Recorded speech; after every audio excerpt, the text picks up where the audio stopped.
10:01 at 560 WQAM. I'll tell you, that chicken neck, man, he is really, since he got that last check, he's really been working overtime, you notice? I guess he took the money and bought the good stuff. And speaking of the good stuff and Sigourney Weaver, my favorite thing that was on this week's disc was... You call yourself a salesman, you son of a bitch? Oh, yeah. Let's just play that till 1 o'clock. Yeah, George is coming up 1 to 2 today because I'm getting out of here. It's the dog days of summer, and plus I don't want to overwork myself, in addition to which it would be very unlucky to overwork yourself on the 13th of the month. Wouldn't that be bad? Yeah, we just made that up. Oh, speaking of the promo we just had, and why the hell doesn't Roger Clemens just retire and go away already? What is wrong with him? Retire, Roger. You jackass. You fat, egotistical jackass. God, go away already. Some people that just keep hanging around and hanging around. God. Well, in his case, it's not like he's not good, you know. I don't care whether he's good or not. Usually the old guys are just I don't care. On well, what about that guy we were talking about the other day? That what's his name again? Julio Franco. Julio Franco. What a Julio. Going to be 48 years old next month, and he's still kicking and playing and taking showers with the guys. What's not to like about that, huh? I guess he never made a whole lot of money. Wouldn't that be the reason? I mean, you know, nobody plays a sport until they're like 48 years old unless they don't have any money, right? Right. Keep hanging on for cash, just like some of the rest of us. Human remains found in field near Dolphin Stadium. That's what I was getting to since we got the Stros coming into town to play your Red Hot Marlins tomorrow after the All-Star break. Didn't I tell you I wouldn't watch the All-Star game tonight? Didn't I tell you that? Did I watch it? No. No. In fact, I'm trying to think of what movie I watched during that while the hell I was on. Whatever it was. Oh, that's what I wanted to tell you. I forgot to tell you this before the show. You wanted my review on it? Do not get it. Do not steal it. Do not look at it. Syriana. Oh, okay. If somebody gives you that movie, just say, I'll get back to you, Syriana. Okay. Oh, what a piece of turd. And you can go on the IMDb and read all those glowing reviews, and it's brilliant, and George Clooney.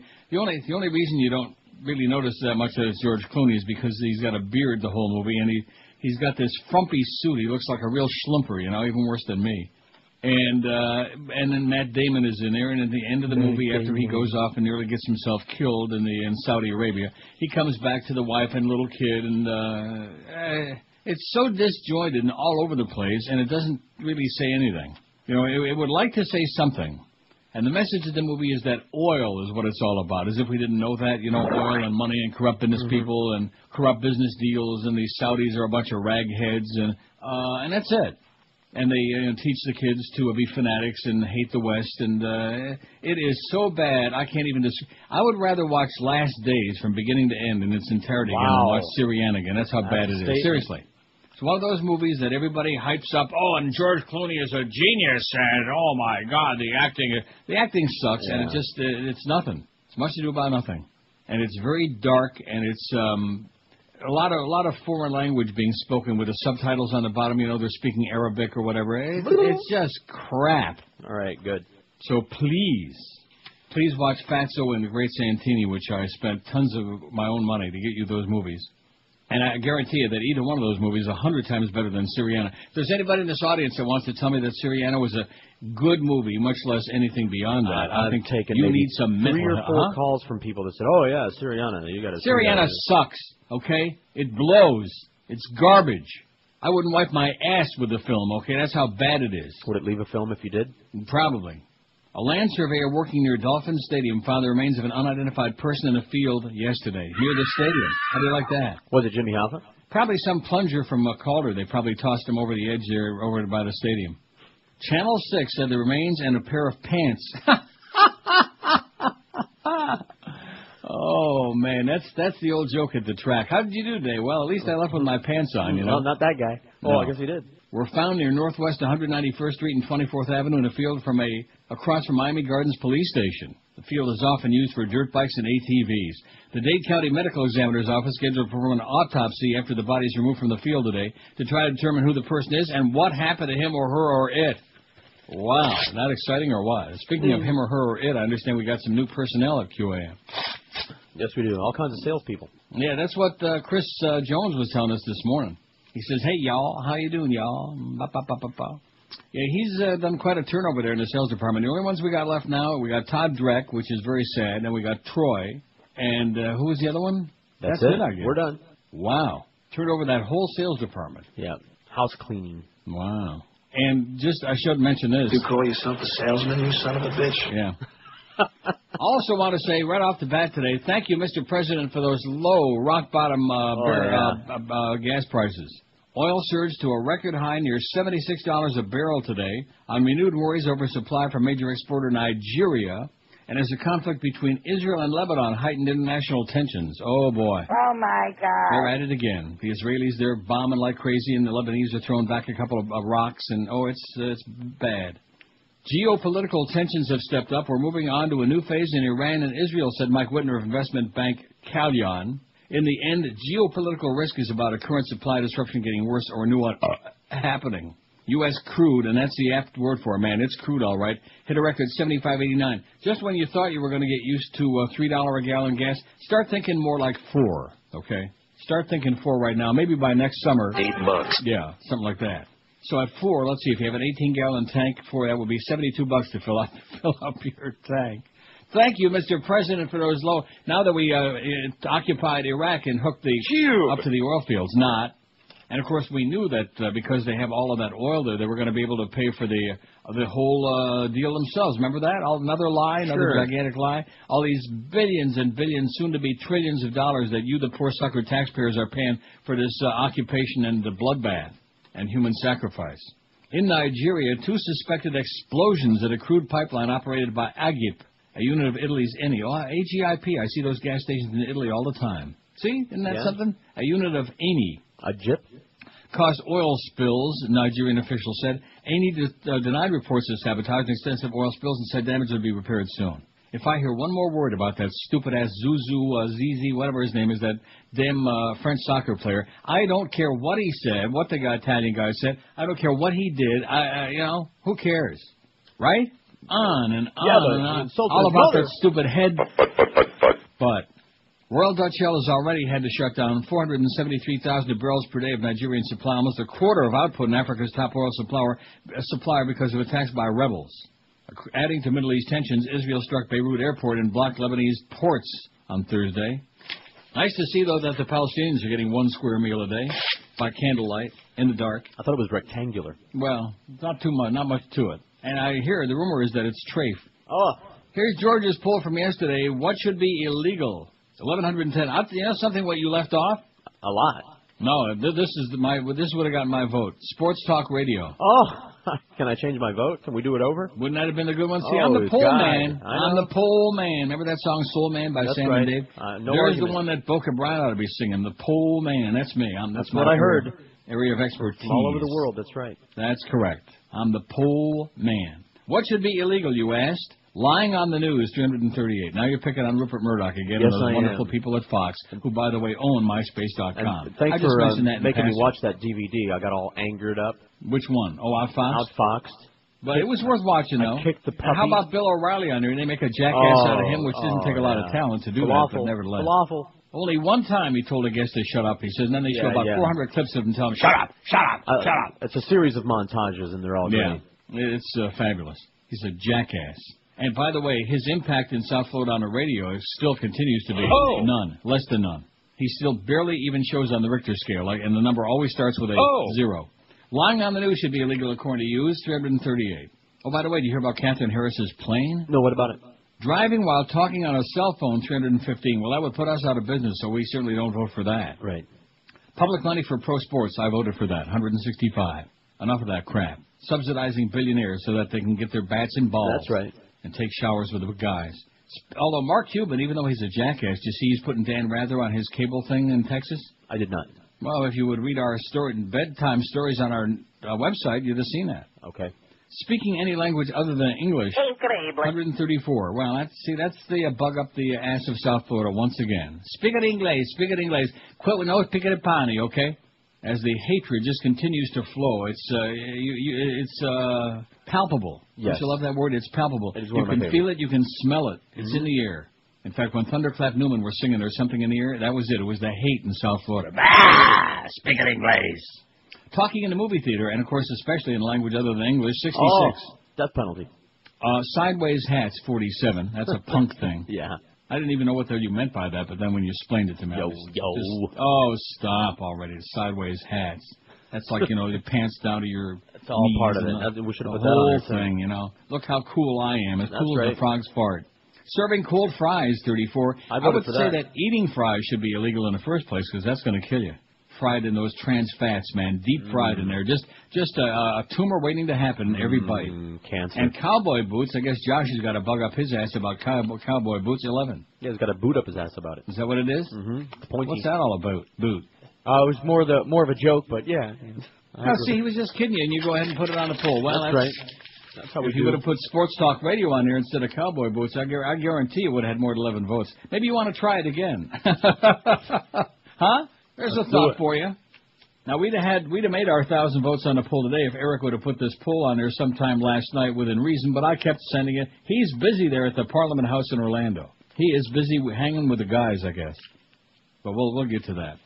12 minutes after 10 at 560 WQAM. Let's take a look at that schedule, man. We got Geldy back again today, too. No wonder I'm a little bit. Got to get that. I want that hour separation. Maybe that's why I'm leaving at 1 today. Because I'll let you do a crossover with Geldy. How you like that? Cross-dress and crossover. Mad Dog, no, that's the new intern you were telling me. 4 to 6:30 is Mad Dog. Then the Marlins on deck, 6:30 to 7. The Marlins and the Stros at PP Park, 7:05, where they're digging up bodies. We're going to find out where the bodies are buried, and it's at Dolphin Stadium. And Eddie K. from Vegas. And, you know, it kind of cracked me up when Hank was talking about why Eddie's in Vegas, as if he needs an excuse to cover some fight. You know, there's always the fight. You know what I mean? Hey, did you see the fight? Yeah. A couple of guys that nobody ever heard of before. Does Josh have any idea who they are? Yes, I do. I think he said Elizabeth Vargas. Isn't that what he said? That's her, yeah. Yeah, her against Dan Rather. That'd be a good one. I think Liz might have a chance. 10:13 at 560 WQM. If you love the finer things in life, then you'll love Stogie's. It's Miami's quintessential cigar shop, and of all places, it's in Kendall. With South Florida's largest selection of cigars, Stogie's of Kendall is sure to have your favorites, all the ones that you love to puff on. Stogie's has got over 1,000 open boxes of cigars to choose from, including Arturo Fuente, Padron, Monte Cristo, Romeo and Julieta, and lots more, including a large selection of premium cigars at closeout prices, as well as obscure and hard-to-find cigars that you won't find just in every street corner. So get your ass into Stogie's today. Enjoy a smooth smoke in their wine lounge featuring some of the finest boutique wines from around the world. Join Stogie's every Friday for their wine tasting from 5 till 8 in the p.m., featuring some of the most delicious Bordeaux that France has to offer. You'll find Stogie's at 11612 North Kendall Drive, open every day, 7 days a week. You can call Stogie's and reserve a box of your favorite cigars. Call them at 305-598-9820. And don't forget, when you stop into the shop, say hi to Mario and the girls, Sandra and Yanni, and you'll get a free cigar of the day just for knowing who the hell they are. That's Stogie's at 11612 North Kendall Drive in Kendall, 305-598-9820. Tell them that the old pipe smoker sent you by. This is Neil Rogers. Rock solid. This is 560 QAM. Jorge fills in for the pipe smoker this morning at 9 o'clock.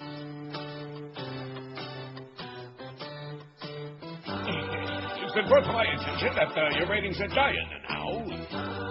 Well, that ought to show you what a big asset I was to you and how. You thought you could find somebody good enough to fill my baggy pants? It ain't easy. There ain't no chance I'll ever be coming back. Outside of considering a lucrative contract. If you want to know what'll save you from shutting that transmitter down, why, that's easy. Sure. All you need is more. All you need is more. All you need is a show to go blow. These are old time slots only got you to gain. Despite that, my ratings have bottomed out in this game. What radio has a revolving door with as gay as the woods as all you need is more. Now see here.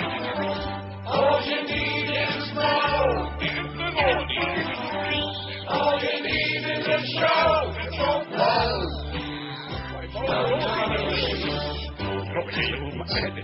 By the way, something. Jack told me to give you this. What? See. What are you going to do, fire me, huh? Like old time. Oh, yeah. Let's get those two back together again. What do you say? 6 a.m. till midnight. All right. Until one of them collapses or just kills the other one. Okay, here's the poll we got going for today, and like I said, if we'd have gotten this on at a timely situation, we'd have that 1,000 easy, but we'll never make it. 360 is what we got. I think we ought to do a complete 360. All right. Something, place, or person that seemed better years later than it really was.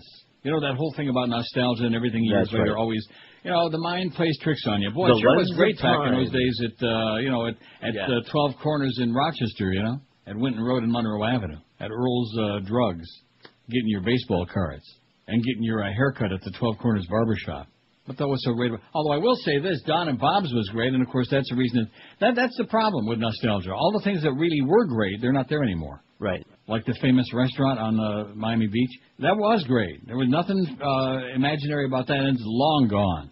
Like Prince Spaghetti House in Boston, that wasn't just great; it was awesome.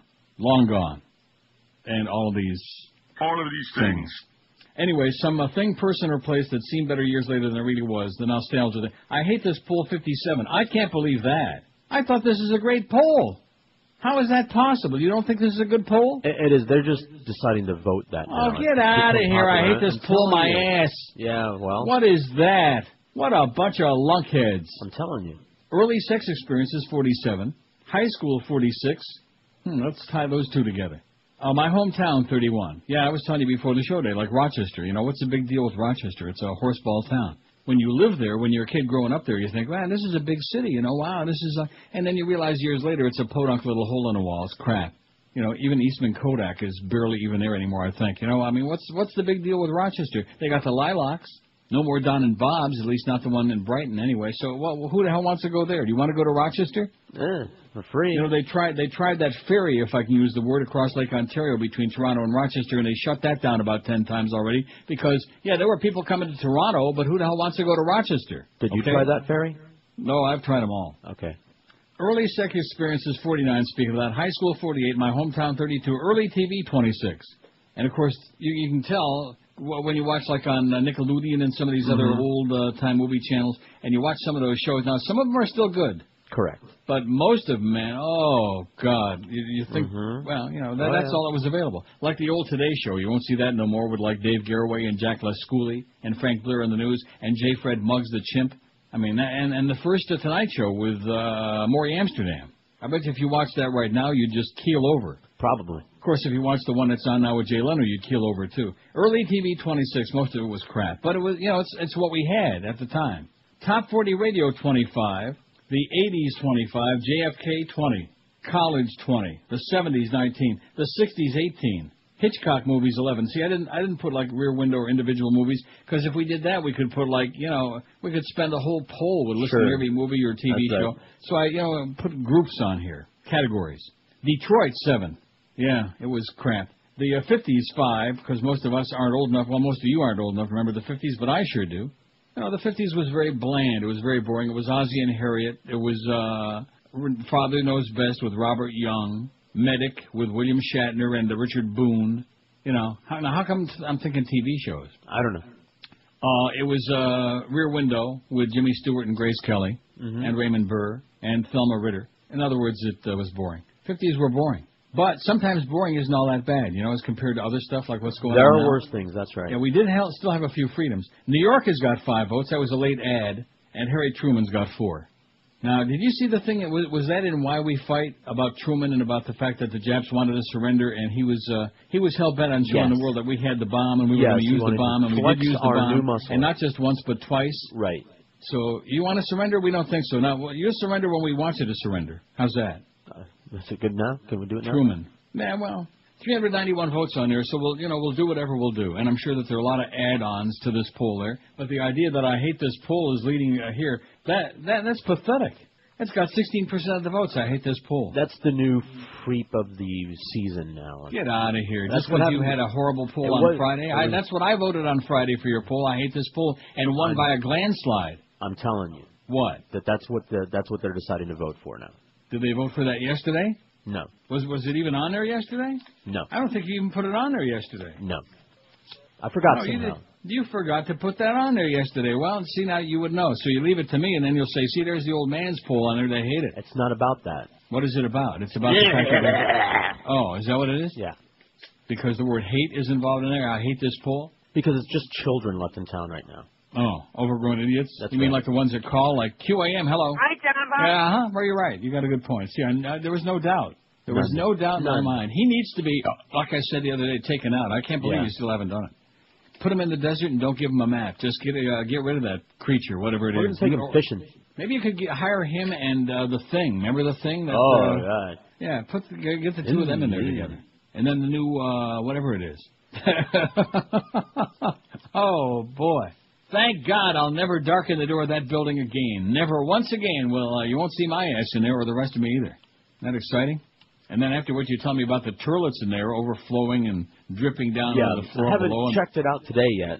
People trying to use the tea room down on the second floor because the one on the third floor is like flooding and then it's dripping through the ceiling down to the second floor. Yeah. It's kind of our trickle down theory at QAM. That's right. It works. Right. In fact, look at the numbers there. Look at every time the trends come out, we're trickling down. Pretty soon to a... Oh! Yeah, in fact, we got that some parts of the day. 26 past 10 at 560 WQAM with lightning-quick speeds, the latest features, and security. Comcast high-speed internet leaves DSL in the dust. Call today and get yourself the best offer of the year. At Comcast high-speed internet for only $24.95 a month for your first 6 months. Plus, Comcast will upgrade to the super-fast 8-meg premium speed tier free. With an always-on connection speed of up to 8 megabits a second, Comcast high-speed internet is up to 5 times faster than DSL 1.5 and up to 100 times faster than ancient dial-up, which is for real losers. Whether you're downloading music, watching streaming video, playing online games, or simply surfing your favorite sites, Comcast reliable fast connection means you'll always be flying through the internet with the greatest of ease. Plus, when you sign up for Comcast high-speed internet, you get instant access to free features like video mail, Comcast Radio Rhapsody Plus, and up to 7 personal email accounts, just to name a few. Not only that, but you also get free McAfee security tools included, so you can be assured that your internet experience is always safe and secure. That alone is an annual savings of over $100 for the security by itself. So what are you waiting for? Start doing more faster than you ever could before. Sign up for Comcast high-speed internet today for only $24.95 a month for 6 months. Call them in Dade 305-COMCAST or in 954-COMCAST. Call today for all the details. Certain restrictions apply. This is Neil Rogers. This is 560 QAM. The Cadillac Ford. Attention men, put down that chicken sandwich. Avian flu is targeting you. It could be in your home right now. As a public service of Sport Hole Radio 560 WQAM, we urge you not to eat any chicken of any kind, especially the chicken you troll for on MySpace. Signs of avian flu affect you in stages. First, you start talking like a chicken. So I was at the sports bar last night, and oh no. I'm talking like a chicken. It must be the avian flu. In the second stage, you'll grow feathers. In stage 3, the feathers fall off, leaving you with the most adverse effect of all. You turn into a grotesquely fat, white, gay, draft-dodging Republican man resembling Karl Rove. Anybody seen Jeff Gannon? I sure could use a good mapping. Don't let avian flu destroy your life. Take it from this authority. This here's Colonel Sanders. I came back to life to tell you to stop eating my chicken. It's riddled with Karl Rovian disease. So don't you be eating my chicken, or I'll be seeing you soon. It's 10:32. I'm reading some of the reviews of Syriana. Luckily, on IMDb, here's one that's got 1 star, rips it in the ass. Another one, 1 star. And one guy says, it's a rare event for me to leave a movie before the end. It's only happened 4 or 5 times in 30 years of my lifetime. About 30, man. But Syriana was one of those times. Wow. But the thing that bugged this guy the most, I guess, was the torture scene there where they pulled out George Clooney's fingernail. Oh, I'd have done that. And to me, that was one of the highlights. I was pleased to see that. I thought he deserved it. Here's one that says, I was watching this schlub of a movie at a multiplex in Manhattan. A bunch of teens came in the middle of the film like they had free range of the theater. They stayed for 5 minutes and left. I wanted to go out with them. The torture scene was okay, but the one in the hostel was better. Big oil, shady doings between the CIA, covert operatives, and the royal families of OPEC in the Middle East. And that's got a bunch of Z's. You know, madrasa and suicide bombers. Yeah. Matt Damon's dramatic range was slightly less than a Thunderbird doll. George Clooney has totally lost whatever good looks he had and looked all flabby and old. They should have tortured him a few days longer just to slim him down. Excellent review. Syriana, don't waste your money on it, okay? Believe me. Trust me when I tell you. You'll be so sorry. So what's the message? The Arabs are bad people, and we should just keep bombing them? Nothing revelatory in it. You can't follow it at all. It's totally convoluted. It doesn't make any sense. You have no idea who the characters are. And does George Clooney have a wife or a family? We have no idea what's going on in there. It just doesn't make any sense. You know, and, of course, this is supposed to be such a gutsy thing, and George Clooney is a... What did I tell you about him? I can't stand him. Yeah. You know, he says a lot of the right things, and then when push comes to shove, he always turns out to be a schlub, like it said in there. I don't like that he looks through his eyebrows at you. Is that what it is? He does. Well, he didn't have to look through his eyebrow because his whole face, he had the whole full facial beard, the whole deal, and looked real fat and frumpy in the whole thing. Not that that makes any difference. If it was a good movie, I wouldn't have minded whether he looked fat or frumpy, but it was a piece of crap. God. Well, that's a relief. Yeah, that's one movie I will not be sending you, okay? Right Unless all of a sudden you piss me off for some reason, then I'll send you Syriana. Oh, no need to get hasty now. Oh, man. If online poker is your passion or if you fancy internet roulette, you might want to consider taking up a new hobby. There's one for your buddy Prozac Ron. It's not internet roulette. It's called Russian roulette. Die! Congress has taken a good idea. Has taken a significant step toward banning most online gambling. Everything is being banned, man. It used to be banned in Boston. Now it's just banned in the U.S., eh? Everything. Oh, and wait till we get to the next thing about the FCC is reviewing past... Oh, you'll plots when you hear this. They're reviewing tapes of, like, especially sports television, sportscasts, so if they can pick up some four-letter words in the background. You know how they have the microphones on field all the time? That's Rich. No, he's dead. The House voted 317 to 93 Tuesday for legislation that would prohibit credit cards and other payment forms from being used to settle Internet wagers. It would clarify and update current law to spell out that most gambling is illegal online. I don't think it's any of their damn business. How do you like that? Right. It would also allow law enforcement officials to work with Internet providers to block access to gambling websites. Oh, it sounds like China to me. The bill would exempt state-run lotteries and horse racing. See, that's the one thing in case I'm sure you got that message from your fat-ass governor already. Lotteries are good. Everything else is bad. Right. And, of course, horse racing's okay, even though we don't want to do anything for it, but it's okay. But lotteries especially are great, even though you haven't got a Chinaman's chance in hell. And it's probably the biggest sucker bet going anywhere, and a lot of very desperado people spend all their lunch money on it every day. But that's okay. The fight now moves on to the Senate. Leaders in the Senate haven't identified Internet gambling as a priority yet, and the bill supporters say the House bill gives them the momentum. It gives them the big mo to push the Senate to act. The bill's main champion in that chamber, Republican Senator John Kyle of Arizona, said he would pursue it aggressively. Leave it to the Republicans. They want to ban everything. Okay, pretty soon they're going to ban your life. You can't breathe the air. You can't do squat. You can't even squat. Supporters of a ban say the Internet's widespread availability makes it too easy to gamble, something can create betting addictions and financial problems. It puts gambling in every living room, at every school desk, and every workstation, said John Kent, a business professor at the University of Illinois at Urbana-Champaign, who studied the issue and supports the bill. Critics argue the legislation favors some gambling industries over others, and that regulating the $12 billion industry and collecting taxes on it would be more effective than a ban. Oh, that sounds like Marigewini, okay, regulating and collecting taxes on it, because you're not going to stop it. Oh, what a bad idea. We can't that would be wrong somehow. That would be very sinful. Israeli airstrikes, they're going crazy over there now. You kidnap a couple of our soldiers, we're going to kill like thousands of your civilians just to show you how pissed off we are. And we're going to go back into Lebanon again. We're going to start, oh, jeez. Like I said, although maybe this is a good sign. You see that thing on CNN, New Middle Eastern Crisis. There's nothing new about it. It's just a continuation of the same crap that's been going on for 5,000 or 6,000 years now. But maybe this is a very good sign. Maybe finally they're all going to kill each other. Please. Yeah. Get those nukes going. The Israelis and all those schmata heads over there, just kill each other and leave the rest of the world alone. We're sick and tired of all your spatting, okay? God, such crap. Oh, look at that. They're goose-stepping in Lebanon. You see that? I did not. With some really it looks like they bought those uniforms at the Army-Navy store. 433 votes on our poll so far. Something, place, or person that seemed better years later than it really was. I hate this poll is still leading with 74 votes. I hate that. I don't hate a lot, but I sure hate that. You want to know why? Because everything else is so divided up. There's so many good choices on there. And I haven't, and those are just the ones I put on. High school, 60. Early sex experiences, 54. My hometown, 38. Early TV, 29. Top 40 radio, 28. Oh, and that reminds me of that fan. Now, let's see. Is it a WABC jingle that he sent me? I don't know. Old Chipperneck? I think it was. WABC! Wheeling from New York to everywhere around. 7-7 on your dial. The great big groovy sound. The home of the good guys. You just can't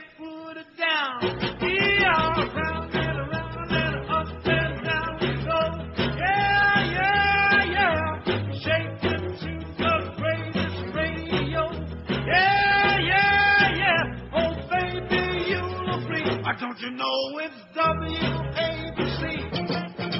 77 WABC, All American. I sure hope you're not faxing me something important because I would have punched more paper in here and it's like jamming. One second. Not important, but there. One moment, please. Oh, yeah. One of those rare malfunctions at the junction. Oh, hey, look, breaking news. Israel has the right to defend herself, says your president. Oh, yeah. Urges Israel to show some restraint. Well, that would be interesting.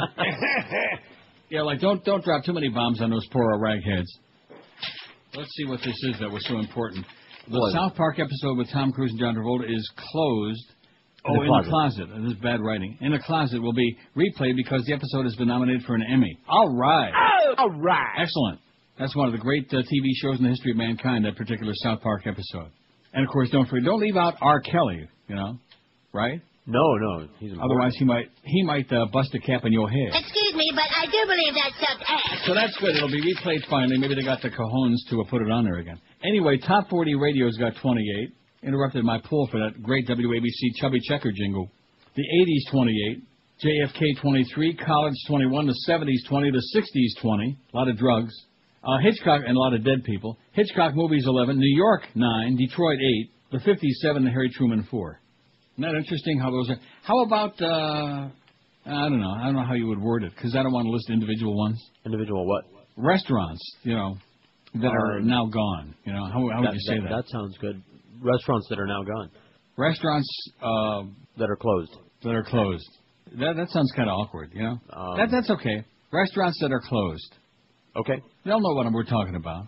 Now, unlike the ones that I mentioned before, all of which were great, like the Famous. I mean, I don't care what anybody says about that any more than I care about what they say about Syriana. We'll get back to you, Syriana. In fact, that's what you ought to do if you already were stupid enough to buy or rent the DVD. Just put it in your DVD player, play about a minute of it, and then say, I'll get back to you, Syriana, then take it out and flush it down the toilet.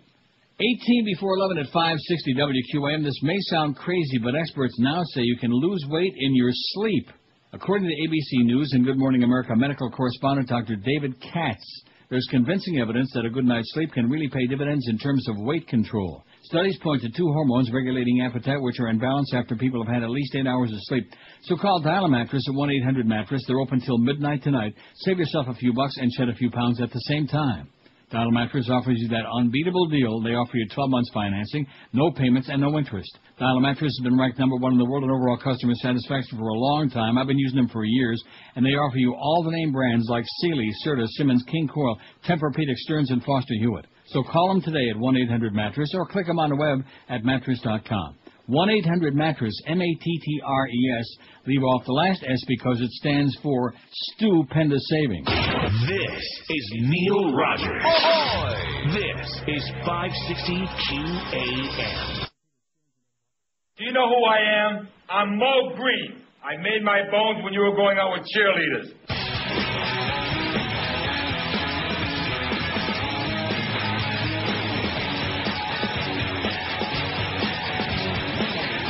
Betty had a close call at the society ball. Took a streetcar one way with the girl from King Kong Freeway. She arrived at the door, and she was looking poor. Only made a dime a day, 15 cents was minimum wage. She was gonna be an actress, just like Vivian Lee. Live on a plantation and drive a Model T. She thought that Al Capone was the enemy, but she knows that nothing has been alright since Al Jolson and Chaplin, way before Kate Kaplan, Charles Lindbergh, the Duker, the President was Hoover. There were no TVs and no I Love Lucy. She's still preoccupied. 1925. It is now apparent that the Republican ticket of Harding and Coolidge is running well ahead of Thompson Roosevelt. At the present time, Harding has collected more than 16 million votes against some 9 million for the Democrats. She knows all the classics. She knows every line. She quotes Gone with the Wind, Lincoln on Mickey Finn. She did the Charleston to Duke Ellington, or how her mind would whirl when she dreamt of Milton Berle. She wore an outfit like a flapper. Cause of prohibition, she could have no liquor. She loved the comedy show, like George and Bracey. Whatever happened to Abbott? Hey, who's on first? What's on second? I don't know who's first. Tom Colson and Chaplin, way before Kate Kaplan, Charles Lindbergh, the Duker, the president was Hoover. There were no TVs and no I Love Lucy. She's so preoccupied. 1925. Oh, yeah, there was the Duker and then there was the Puker. 1048. This is one of the worst faxes in the history of this show. That's right. Don't you agree? I the one do that you agree. just sent me? And this looks like very familiar handwriting, too, Sure. from some jackass. Where's 913? Isn't that over on the West Coast? I think. Whoever sent this fax, you should only rot in hell, okay? And this is you're right. It's the summertime, man. What we got to choose from now. Yeah. You talk about slim pickings. That's Kansas City, by the way. Whoa. Kansas City? That's right. And I don't understand this. 913, and then it's got like a whole bunch of different numbers. I don't understand that number. Do you? No. I don't get it. Because it says 2913, and then it's got our... Yeah, there's Wilbur Harrison going to Kansas City. Stay there. Yeah. Kansas City, here we go. Nah, that's a place I've driven through it on the interstate. I've driven right through where the interstate goes between Arrowhead Stadium and what's the football and the baseball stadiums. What's the baseball stadium? I don't know the name of it. We don't know. But it's a beautiful place, man. They got like the waterfall there and the whole deal. And you can see they're like right across the highway from each other, I guess, or right next to each other. Yeah, nobody goes there either. Don't they? Oh, that's Oh, what a team they got, those Kansas City Royals, man. That's not an area code. What you're looking at there is our fax number with a number in front of it, like they had to dial an extension first. Oh. Yeah, I didn't think this was from out of... No, this looks like chronic regular writing to me, doesn't it? Yes, it does. Hey, Neil, you should, and the audience will be pissed off when they hear this, too, because this goes to show you, we take these polls, which, you know, it's not the whole show, it's a part of the show every day, but and so many stupid people out there just don't even understand it. The whole concept of it. It says you should add The Godfather to your poll. Well, I mean, the fact that we can watch The Godfather, those of us who liked it, which is the overwhelming majority of us, and we can watch it over and over, and when it comes on TV, and even though we've seen it 80 million times, we watch it 80 million and one times because we can't turn it off. You know what I'm saying? Right. So that's exactly the opposite of what we're talking about. That is correct. That's precisely the opposite of what we're talking about. I'm going to make him an offer he can't refuse. Good. I second that emotion. The poll question is some thing, place, or person that seemed better years after than it really was. Well, if that's the case, why would we watch it again? Why would you watch any movie and enjoy it so much that you want to see it again and again and again and again? Maybe they just didn't understand the question. No, they understood the question. They're just stupid, that's all. Like Mo would say, stupid. And if there's anything worse than being stupid... Boy, that is just pathetic. You know something? That frosts my ass even more than that thing about I hate this poll. Because I can see, I mean, that's not like getting an overwhelming. It's got like 17.5%, but the other are all split up among all the other choices. Plus, if I ever took any calls, they might add some more choices on there, but I doubt that. You think they will? I don't know. WQAM, hello. Neil? Yes, sir. I just wanted you to comment on what you felt from going to be the announcer for the Miami Dolphins to doing the World Series of Poker on the radio. Isn't that? Did you hear about Mo? Mo is doing, yeah, we heard about that. Just lay off Mo already, okay? He's doing a World Series, he's calling poker on the radio. Did you know that? Yeah. That's a true story. See, some of you people, man, they could be dropping nuclear weapons in Homestead, and you're talking about Mo again. You're one-dimensional. You're narrow in scope, man. Broaden your horizons, okay? Broaden your... Yeah, right. Instead of just that all the time, once in a while throw in one of these. Like that. Jesus, God almighty. I kiss the ground that I don't have to be there. You have no idea. Yes, I do. I have every idea. God, what a place. What a festering sewer. An outdoor sauna bath. You know, I want to admit something. I was thinking about this the other day, and then I got sidetracked. Yeah. When I lived in Kendall, I'm trying to remember where it was. I think it was in Horizons. Okay. Because once upon a time, I lived on, I don't even remember the street anymore in Kendall. I think it was 107th. Was that it? Between Kendall Drive and, what's the other...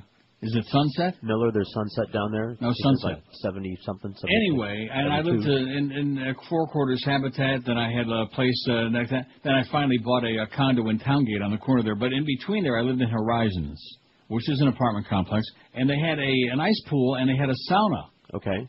And I must confess, I mean, a fat slob like me sitting in a sauna, I mean, why would I be in there? Like to lose weight? Ought to be a warning. What do you mean by that? Or to hang a sign on the door that you're doing that. Well, I wasn't doing anybody in there, but I was certainly watching. Oh, there were some really hot people in there. Were there? Well, what's wrong with that? There's no law against that. Sitting around watching people sitting there with a towel around them, almost naked. No law at all. Hoping, where there's hope, where there's life, there's hope. As in just a little grope, but that never happened. Oh, boy. I don't know why that struck me. It's just one of those things. Mm-hmm. You know what I mean? As opposed to all of these Was things. this a co-ed sauna? Yeah. Okay. It was just for the complex, man. That's Don't right. get a complex about it. No. But what do you mean, was it a co-ed sauna? Yeah, there was chicks in there, and there was guys. And then there were some who were like... Used to like the sauna when I lived in a cold place. We used to like to go into the sauna. Yeah.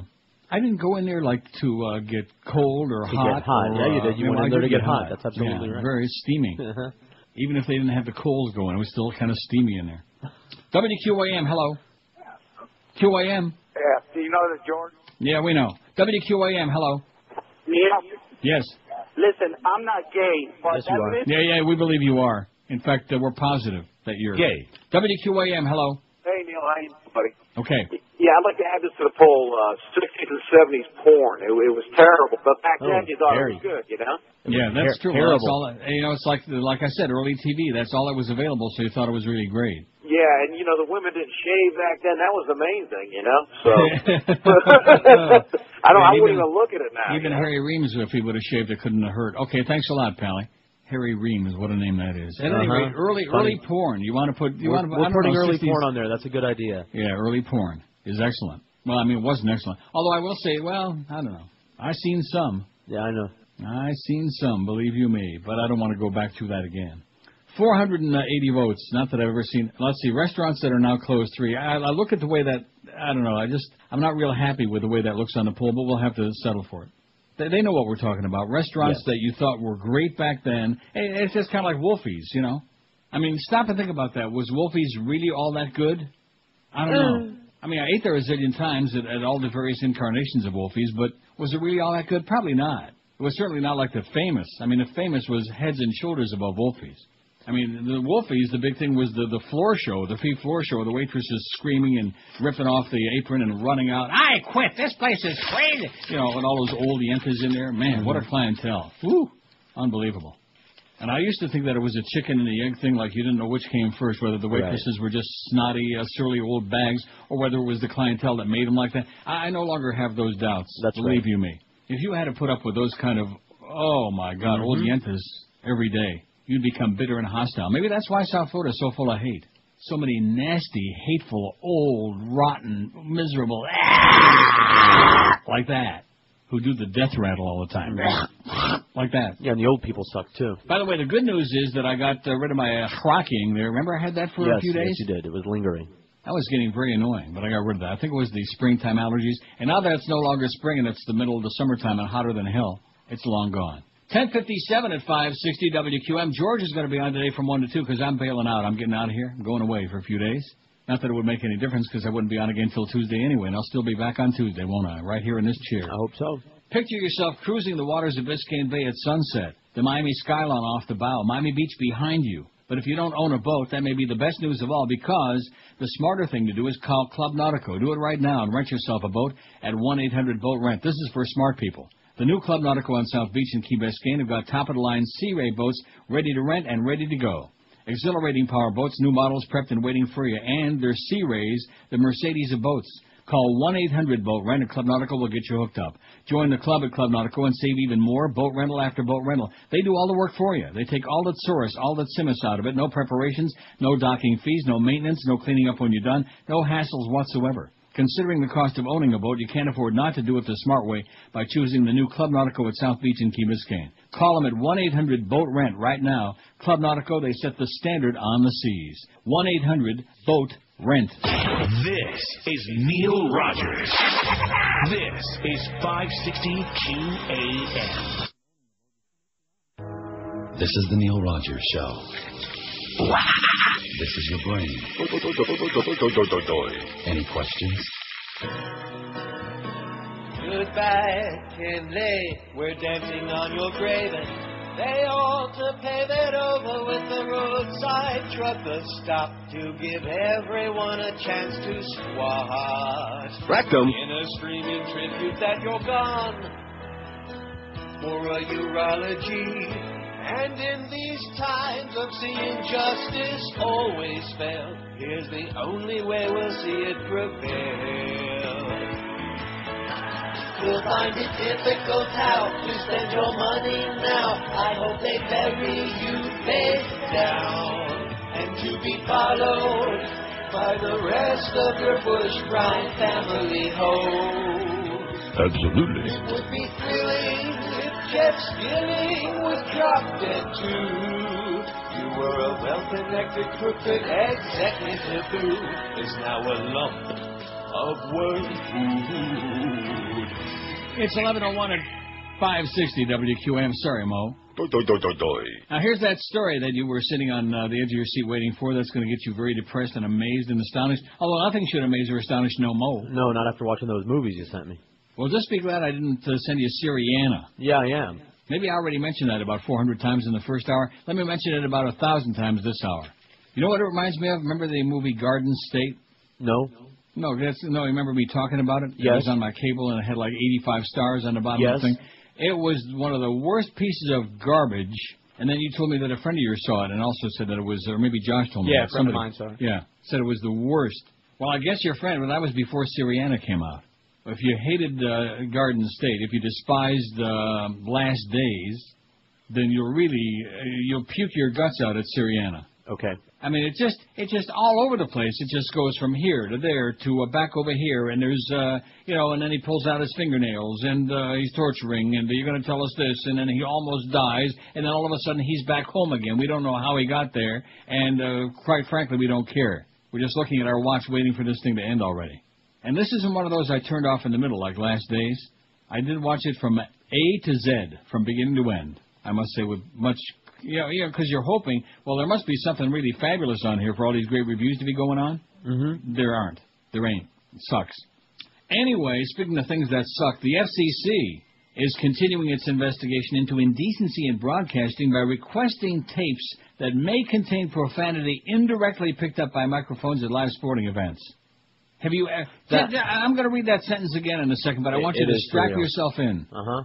Hey, Joe, what are you? Yeah, that's right. You know what I just said. Outrageous. In fact, I didn't really say anything.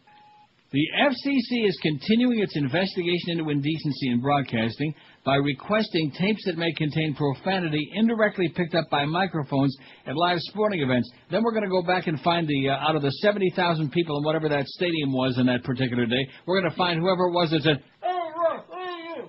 And we're going to slice their balls off if we can find them. Is that incredible or what? Sources tell The Hollywood Reporter that tapes of football games and NASCAR races, and we know they don't swear at NASCAR, let's bust them, have been requested because of potential obscene comments from crowds, coaches, or athletes on the field. An anonymous broadcasting executive told the reporter, "It looks like they want to end live broadcast TV. We already know that they aren't afraid to go after news." Another source said that the FCC had asked his network for 30 tapes of news and sports. TV and radio live broadcasters can control their own content with dump buttons, but it's much harder to keep tabs on background noise than people who aren't mic'd for sound. Television is becoming notably more cautious about the possibility of profanity coming across on air. For example, this past Monday night on ESPN, the Major League Baseball All-Star Home Run Derby participants were often bleeped out while up to bat. "Hey, you look up yours." I don't know how they're going to rule, but they asked us for tapes with a specific emphasis on crowd noise, said another anonymous TV executive. If some bozo in the crowd calls the ref an a-hole, the commission is asking for a copy of the tape. How do you like that? Oh, my God, what a bunch of a-holes. I'm getting dizzy. Watchdog organization TV Watch has released a statement on the matter. Executive Director Jim Dyke says, in trying to play the TV nanny, the government is threatening our ability to experience the excitement and drama of live sports programming, whether on a football field or in the cockpit of a race car. American TV audiences want to be in on the action, and they don't want the government to interfere. Just like Mama Corleone said, "Santino, don't interfere." Remember that? Yes, at I the do. dinner Of table? course I do. What happens when everybody starts chanting a-hole as they commonly do? Right. Just like in hockey games when a referee makes a bad call, especially in Madison Square Garden, those New Yorkers, man. I think they should fine all the people in the stands like $10,000. Yeah, that's it. Per Let's take them all to utterance. jail. Let's put them in camp. Let's send them to That's Gitmo right. and send them off to Abu Ghraib. Right. Yeah, profanity camp. CBS and NBC and Fox spoke out against the FCC's decision for further review of their ongoing case over programming the commission labeled as indecent earlier this year. In other words, anything they put on the air is indecent.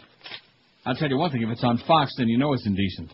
Here's a fax that says, a couple of weeks ago, WIOD added a new host at night named Mark Levin, syndicated from WABC. WABC? WABC! Anyway, it says, have you heard of this guy? No. Why are there so many right-wing Jews on the air? In Miami, I can think of Dr. Laura, Michael Savage, Michael Medved, Orthodox Jew, to which I would say, Art Bell, Libertarian. Is Art Bell still on the air? I don't think so. Well, maybe. I don't know. Miss Fudge and Dennis Prager. Who the hell is Dennis Prager? Never heard of him. I was listening to the very mediocre Opie and Anthony show a couple of weeks ago. It says they were reading the ratings from West Palm Beach. They claiming that in their first ever month in the market, their station went from a 0.8 under David Lee Roth to 7.9 in their target demo of men 18 plus for number 2 in the market. Probably Wired Diaries, it says. Oh, this must be somebody inside the business that's writing Wired Diaries. On their uncensored XM show, they were reading a list of all the things that they're not allowed to say. I think they're even more restricted than you are. Oh, that's not possible. We can't even say that. Also, I saw that this year there have been more murders in Toronto than in Miami. Do you think that's because Flatfoot Timothy is doing a good job? Huh? That's the chief of police. Yes. In Miami. Is his son still selling pot in New York? I don't think he's selling it right at the moment. But if he is, give me a call. Of course, what's the comparison? The city of Miami is like 400,000 people. Toronto is 5 million, 4 million, whatever it is. So what's the comparison? Plus, there's only like 30-some murders. At any rate, well, yeah, that must be it because he's doing such a good job and his son is making so many good deals. I'm going to read that first paragraph again because I'm so grossed out, that other story. The FCC is continuing its investigation into indecency in broadcasting by requesting tapes that may contain profanity indirectly picked up by microphones at live sporting events. It just leaves you just want to fall on the floor and just give up, throw in the towel. It's funny and stunning. Or as Duff would say, take off the towel. I beg your pardon? I said it's funny and stunning. Pathetic. Speaking of pathetic, there's your mustachioed John Bolton, that idiot. And someday, well, we have. We can't say wee, by the way. I like his diabetes commercials that he does. Does he really? Yeah. Oh, that's Wilford Brimley, but you know. Have you seen them together? Same guy. Yeah. Wilford Brimley. 509 votes on the poll today. We might actually make 600. 512 now. They're coming in chunks. In fact, most of you, after hearing that story I just read about the FCC, ought to be puking up chunks right now. WQAM, hello. Hello, Neil. Yes, sir. Garden State, that's my favorite movie. Sucks. And about Why We Fight, I wouldn't see that under any Okay, great. I'm real happy for it. WQAM, hello. Hi, Gilbert. Yeah, WQAM, hello. Oh, geez, just a half a second. 567-0560. Pound 560. I don't know why I'm giving the numbers out like I'm planning on taking a lot of calls between now and 1 o'clock. I'll let you be call-intensive between 1 and 2, okay? Oh, yeah, okay. All you idiots who want to call in, George will be taking 1,000 calls between 1 and 2 this afternoon as a lead into that. 999 of them will be Ron. Come on. I think he needs to be a long dirt nap is what he needs. He needs to be taken for a ride. Right, taken for a long ride. Kind of like what's his name? Yeah. Carlo in Godfather. That fact about the Godfather, it's just a moron would write something like that. Just an idiot. Somebody with taste in their tush. Early porn, by the way, is past Harry Truman. What would he have said about Linda Lovelace, huh? Although maybe Nixon knew who Deep Throat was. Sam says, Neil, I have to thank you. I had a guest in town, so we stopped by the Hard Rock because he felt like donating a few bucks to the engines. I don't play the slots but caught a good buzz and played a quarter machine with 20 bucks.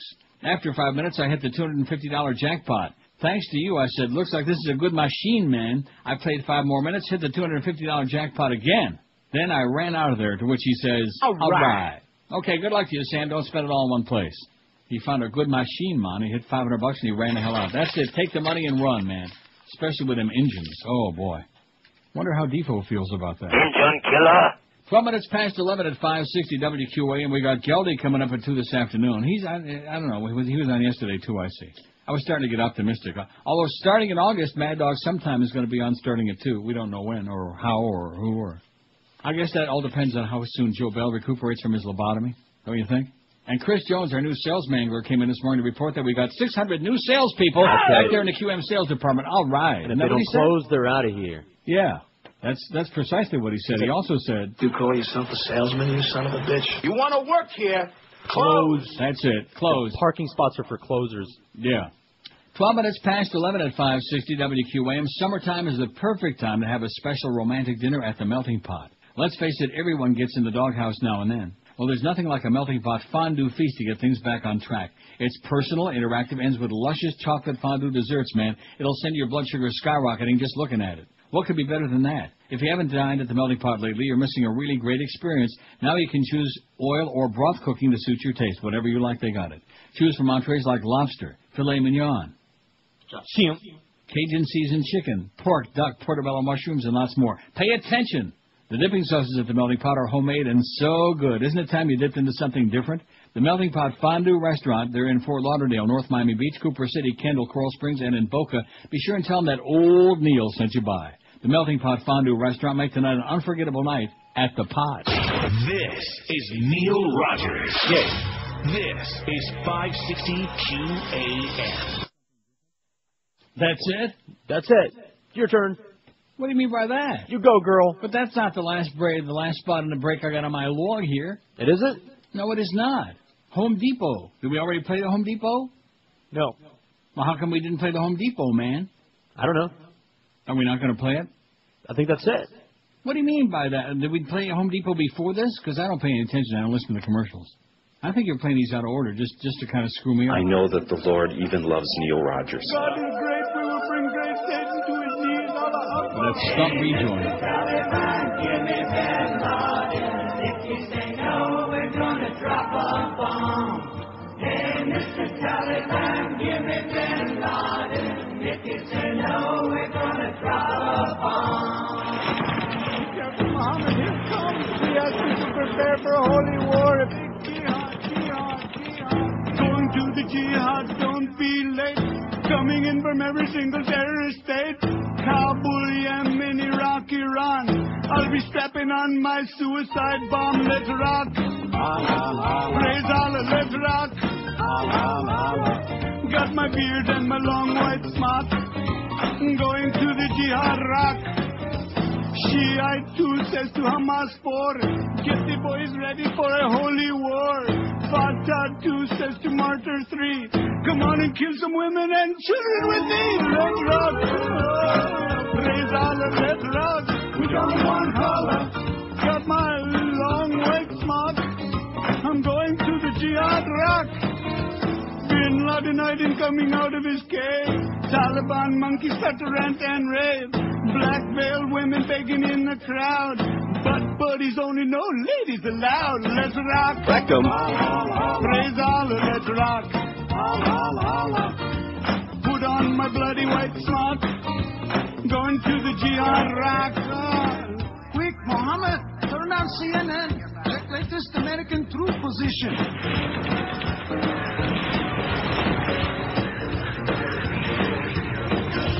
Going to the jihad, don't be late. Coming in from every single terrorist state. Kabul, Yemen, Iraq, Iran. I'll be strapping on my suicide bomb. Let's rock. Oh, praise Allah, let's rock. We don't want holla. Got my beard and my long white smock. I'm going to the jihad rock. Going to the jihad rock. Shiite 2 says to Hamas 4, get the boys ready for a holy war. Fatah 2 says to Martyr 3, come on and kill some women and children with me. Let's rock.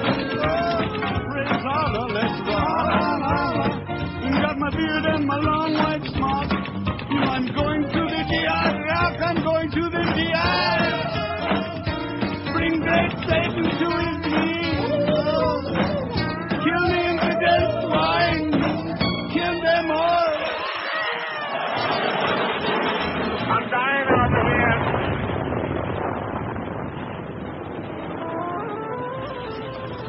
11:19 at 560 WQAM. Ronald Reagan, let's add him to the poll. This faxer says Ronald Reagan seems fine, fits the profile, yeah. Although I never thought he was anything but a senile old fart with a bad hair, bad wax job. Then he says, maybe we can agree to disagree on Syriana. Oh, God. He says, I thought it was just fine. There were confusing moments, but that was only slightly distracting for me. I did need to replay more than a few scenes. Makes for a good movie on DVD rather than the theater. I can't imagine trying to concentrate in that venue. Well, I got the DVD right in the other room, and believe me, I wouldn't give you a nickel for it. I would give you 2 cents. Here's another scathing review on IMDb. 1 star out of 10. First, I must say that I'm a liberal. I'm completely aware that big business and the Republican administration is all about big oil, especially George W. Bush, having been CEO of an oil company. But in a nutshell, this movie simply sucks. All right. While we could sit and discuss the fact that the U.S. is in bed with the Saudis is beyond the point. The storyline is so convoluted that the point is nothing but a drop of food coloring in a swimming pool. This film is a prime example of what happens when producers spend millions on great talent and then waste that talent on a story that is a big brain thought is important. Oh, I see, some big brain. The thing that bothers me the most is the fact that it is important, but the handling of the subject matter was amateur at best. Syriana is a film that must have had the editors in a frenzy. 5 hours of film and a hell of a time trying to condense it. Overall, this is barely a rental. And there's another one that goes on at great length, just ripping it an ass. And the last sentence says, where the hell is it? Oh, yeah, was this a movie about the left hand not knowing what the right hand is doing? Yeah, there's just no way to follow it. You know, it's just all over the place. You have no idea who the characters are. And not only that, but you don't even, by the time you get to the end of the movie, it's not important that you knew who they were because it doesn't make any difference. Just, it's you know what it is? It's a movie for pseudo-intellectuals, just like George Clooney. Okay. Former Houston Mayor Bob Lanier collapsed yesterday as he walked toward his seat at a memorial service for convicted Enron Corporation crook Ken Lay, eliciting shrieks from two women nearby and a rush of Secret Service agents. The agents were at the ceremony awaiting former President Bush and his wife Barbara, that's George Washington, and rushed to Lanier's side along with several doctors. Yeah, George Herbert Walker was there, Kenny Lay. And, of course, keep in mind, the Bush family, after things went south for Enron, they didn't even know who the hell that was, Kenny Boy Lay. Remember? Kenny who? Yeah, kind of like Bandar Bush. Once that whole thing gets spilt wide open. Bandar who? A pastor announced to the mourners that their brother had collapsed and asked the audience to pray while paramedics moved Lanier onto a gurney and out of the church. Onto a gurney. Oh, here's a picture of him putting in an ambulance, and he's got a mask on. Hopefully it's a gas mask with the gas going inside. By then, Lanier was conscious and looking around as he was loaded into an ambulance. Lanier, 80, served 6 years as Houston mayor in the 90s. St. Luke's Hospital spokeswoman Melinda Muse said he was in stable condition as doctors there examined him.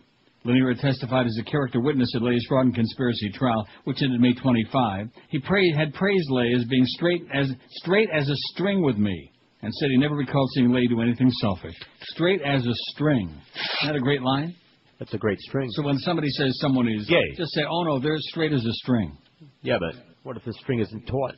Well, or what if it's straight as an arrow, like a broken arrow? Right. Like with Leapy Lee? Something, place, or person that seemed better years later than it really was. We have 545 votes. We'd already have 800 and some if it weren't for Eric. I hate this poll 91, 16.6%. That's not very good. High school, 70. Early sex experiences, 66. My hometown, 42. Although the lilacs in Rochester right now probably smell real good in Durand Eastman Park. I can smell Rochester all the way here right across the lake. Early TV, 39. It blew. Although, I'll tell you one thing. Andy Devine on the Buster Brown show, at least he could say, plunk your magic twanger, Froggy. I bet you if they said that now, the FCC'd be there. They would crack down. They'd be all over Andy's big fat ass. Of course, he's dead. Andy Devine. Did you ever see him? No. Big old silly fat Andy Devine. He like kind of a forerunner to Andy Griffith, only bigger and fatter and sillier. The Buster Brown show. Plunk your magic twanger, Froggy. Early TV, 39. Top 40 radio, 32. The 80s, 32. JFK, look how many he's got. About 30, man. The 70s, 25. The 60s, 23. Sigourney Weaver liked the 60s. College, 22. New York, 17. Hitchcock movies, 13. Yeah, that's true. They're pretty slow and ponderous when you come right down to it. Psycho is good, but you know something, when you really come right down to that, it's pretty slow and ponderous too, you know? It was? It was very slow. I mean, there was that murder scene, and then the rest of it was slow and ponderous. Yeah. Oh, and then there was Sam, what's his name, going up the stairs, and he got slashed. That's right. What was his name? I don't know.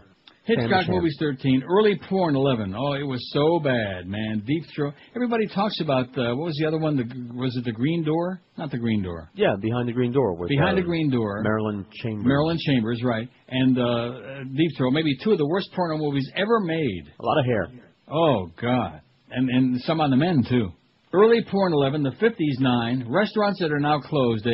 Yeah, that we think were really great. Like Wolfie's, for example. Detroit, 8. Harry Truman, 6. And Ronald Reagan got 1. 1 for Ronnie Reagan, 548. He was going to vote for himself, but he forgot. 549. Now, I got a column here that really, I got to do the break. It's too long to read. It's on our website. I'm sure Josh remembers putting this on there along with the other 8,000 stories I send him every day. Josh probably ain't too happy about the fact that since I'm not doing the show most days, I have plenty of time to send him like lots and lots of stories. Oh, you're reading everything on the internet. Has he been bitching about it? No. Oh. Don't bitch about it now. I don't. I never do. He's happy when he sees those stories come in. Oh, in that case, we have 376 friends on our MySpace. It's pretty good, ain't it? He's so happy he types with one hand. Michael Parenti, the stolen election of 2004 in the Columbus Free Press. It's a long story. I would read it if I were you folks. I'll read a little bit about it. I'd rather read the FCC story again. They're combing through tapes of old football and other sports broadcasts so they can listen very closely to see if they hear in the background. And then what? Then what are they going to do? Fine everyone who was there. Oh, we're fine. 27 past 11 at QM. Hurricane season is here. Boy, oh boy, is it ever. Don't wait until it's too late to protect your home. Hurricane Shutter Outlet has got all your do-it-yourself hurricane panels. Why bother with those big home improvement warehouses when the Hurricane Shutter Outlet is your complete source for hurricane protection? They've got everything you need to get the job done and save you some big, big money. They stock all sizes of clear polycarbonate hurricane panels and aluminum panels that are cut to your needs and ready for pickup or delivery. All products are Dade, Broward, and Palm Beach County approved, too. Contractors and installers are welcome, and they accept all major credit cards. Let me say it again. They are Dade, Broward, and Palm Beach County approved. I just said that. Step-by-step instructions are included, so why pay all the extra money for installation when Hurricane Shutter Outlet can get you all the things you need to do it yourself and save all those big bucks? Call them at 954-237-7083 or log on to their website, hurricaneshutteroutlet.com. They're located at 600 Anson Boulevard in Hallandale. That's on the east side of 95 between Hallandale Beach Boulevard and Pembroke Road. And if you call that number and tell them that Neil Rogers told you to call, they'll give you $100 off on a minimum order of 350 square feet. So call them today and get all prepared, all the things you need. Do it yourself and save you lots of cash. Call 954-237-7083 or log on to their website, hurricaneshutteroutlet.com.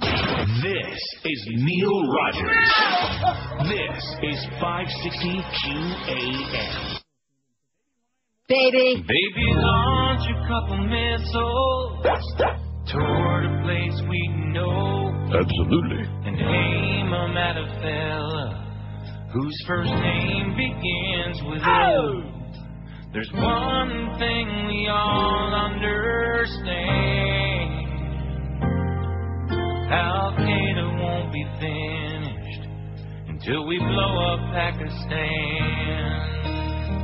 all right. We could chase them round forever with our tanks and all our troops, but special forces are so tired of jumping through them hoops. You know we need another plan, so let's cut out all the nonsense and go blow up Pakistan. Al-Qaeda needs a nuclear tan. I'm dying over here. Why don't we stop pussyfoot and go blow up Saudi Arabia? Pakistan.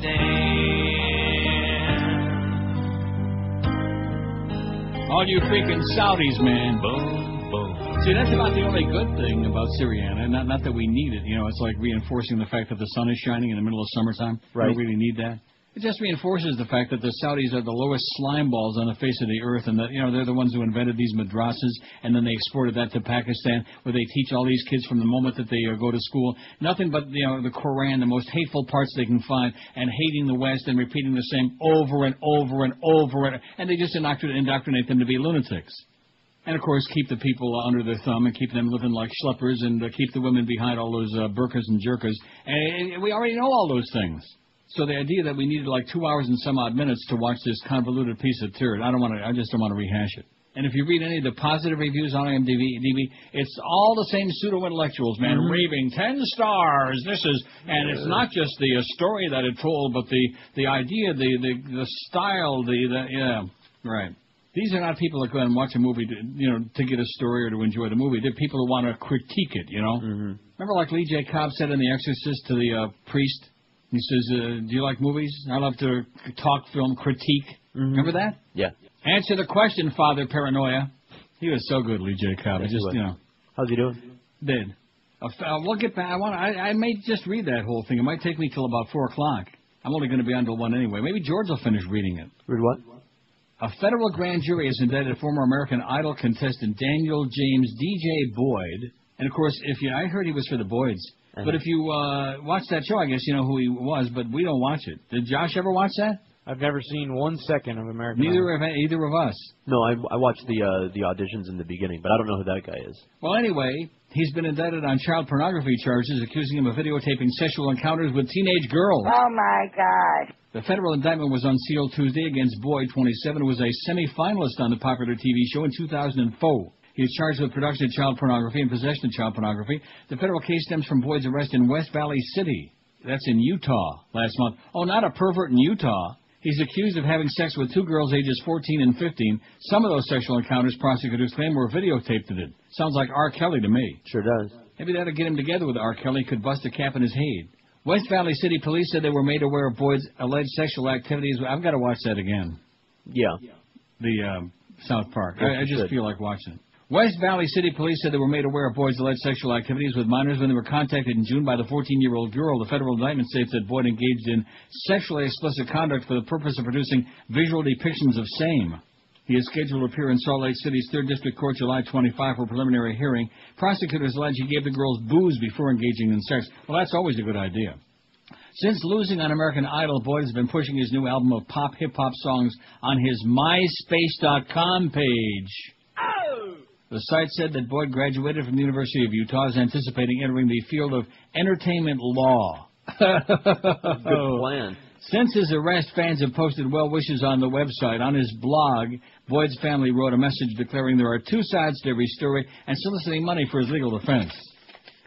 How do you like that? Maybe they like to build a fence. So they're soliciting money for defense. 96 people hate today's poll, and some jackass said The Godfather belongs on there. And then some... See, the guy's just a Mr. Contrary that called before about, Garden City's my favorite movie, and what was the other thing? Yeah. I wouldn't watch Yeah. In other words, whatever you say, you're full of crap, yeah. And I know it all. Yeah, that's why you're sitting on your ass calling some stupid radio talk show on the phone, you jackass. Michael Parenti writes in the Columbus Free Press, the stolen election of 2004. This is very long and almost as convoluted. No, it's not convoluted. It spells out pretty clearly.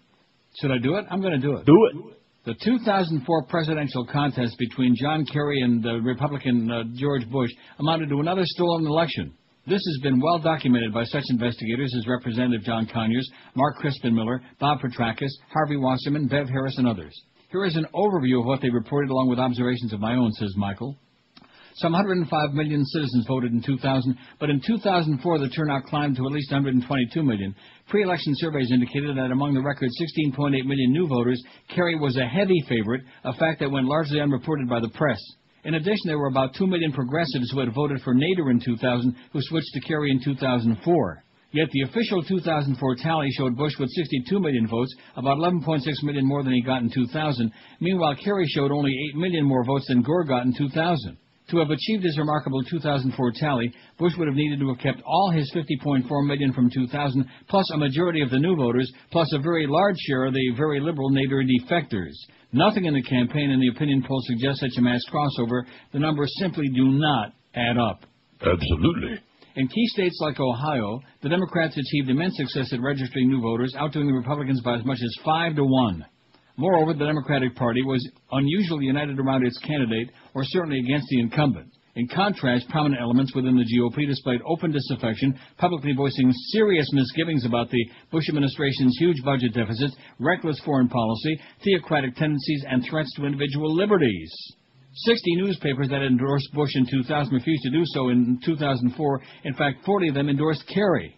All through Election Day 2004, the exit poll showed Kerry ahead 53 to 47%, giving him a nationwide edge of about 1.5 million votes, a solid victory in the Electoral College. Yet, strangely enough, the official tally gave Bush the election. Here are some examples of how the GOP victory was secured. So now we do the break, and then we'll come back and read hours and hours of that. And, of course, the MSN, the mainstream media, aren't screaming bloody murder, and most of the Democrats aren't either because, just like John Kerry and just like Al Gore, they're mum.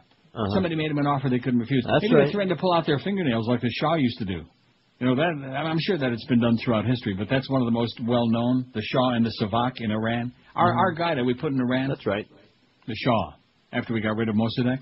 And they put the Shah of Iran in there, and he had the Savak, which was kind of like the Tonton Macoute in Haiti, and like probably like the CIA is doing.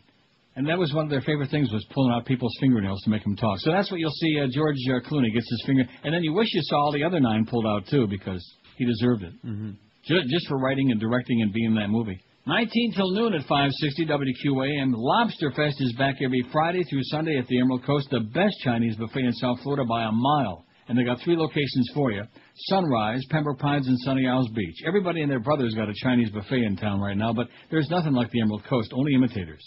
They've got over 100 different items featured on the Emerald Coast buffet, so try them all if you're a real pig. Start out with 6 gourmet soups. Then go for the juicy, succulent New York steak grilled to your order, hand-carved prime rib. There's a sushi bar, all the traditional Asian dishes, as well as a salad and a bar.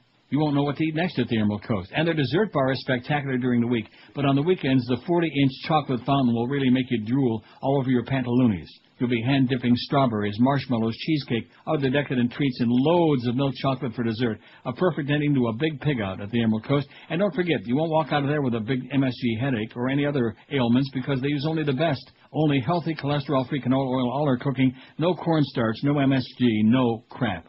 So bring the whole family to the Emerald Coast today or real soon. Maybe this weekend be a good time. For reservations at the Emerald Coast Chinese Buffet, call 954-572-3822. 954-572-3822. And when you call Richard at the Emerald Coast, congratulate him that the Leafs didn't lose one playoff game this season. And don't forget, every Friday through Sunday, it's Lobster Fest at the Emerald Coast, where you can eat to your heart's content without spending a lot of green. This is Neil Rogers. This is 560 QAM. Oh, God. Here we come, yo. Here we go. Here we come, yo. Here we go.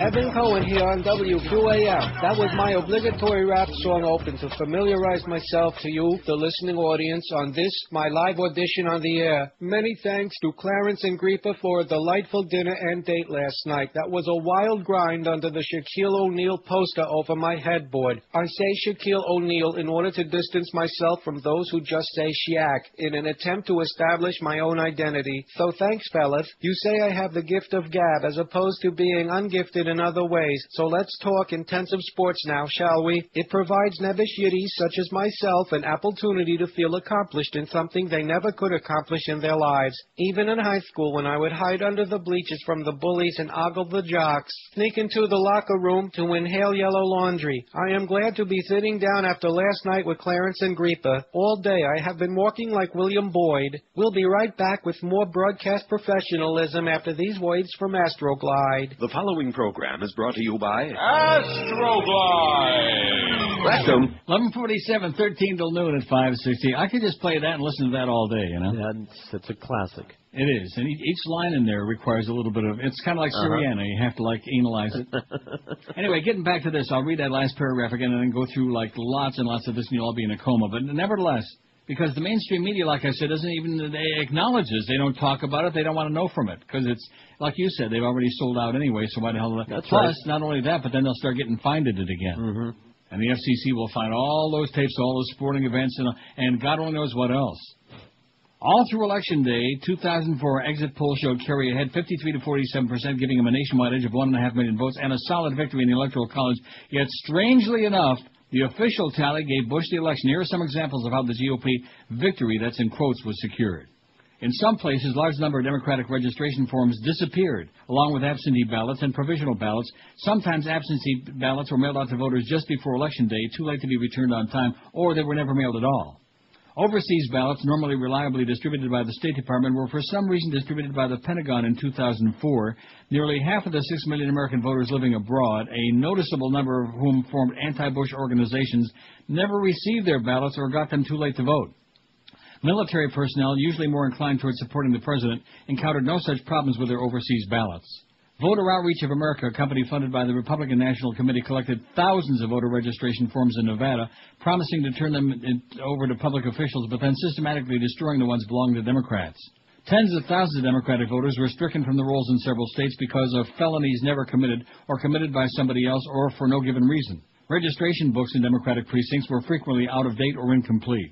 Democratic precincts enjoying record turnouts were deprived of sufficient numbers of polling stations and voting machines, and many of the machines they did have kept breaking down. After waiting long hours, many people went home without voting. Pro-Bush precincts almost always had enough voting machines, all working well enough to make voting quick and convenient.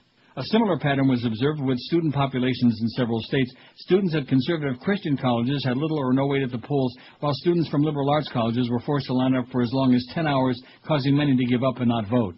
In Lucas County, Ohio, one polling place never opened. The voting machines were locked in an office and no one could find the key. In Hamilton County, many absentee voters couldn't cast a Democratic vote for president because John Kerry's name had been accidentally removed when Ralph Nader was taken off the ballot.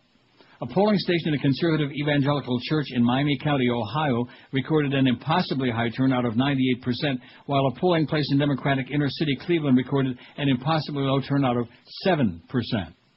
Latino, Native American, and African American voters in New Mexico who favored Kerry by 2-1 were 5 times more likely to have their ballots spoiled and discarded in districts supervised by Republican election officials.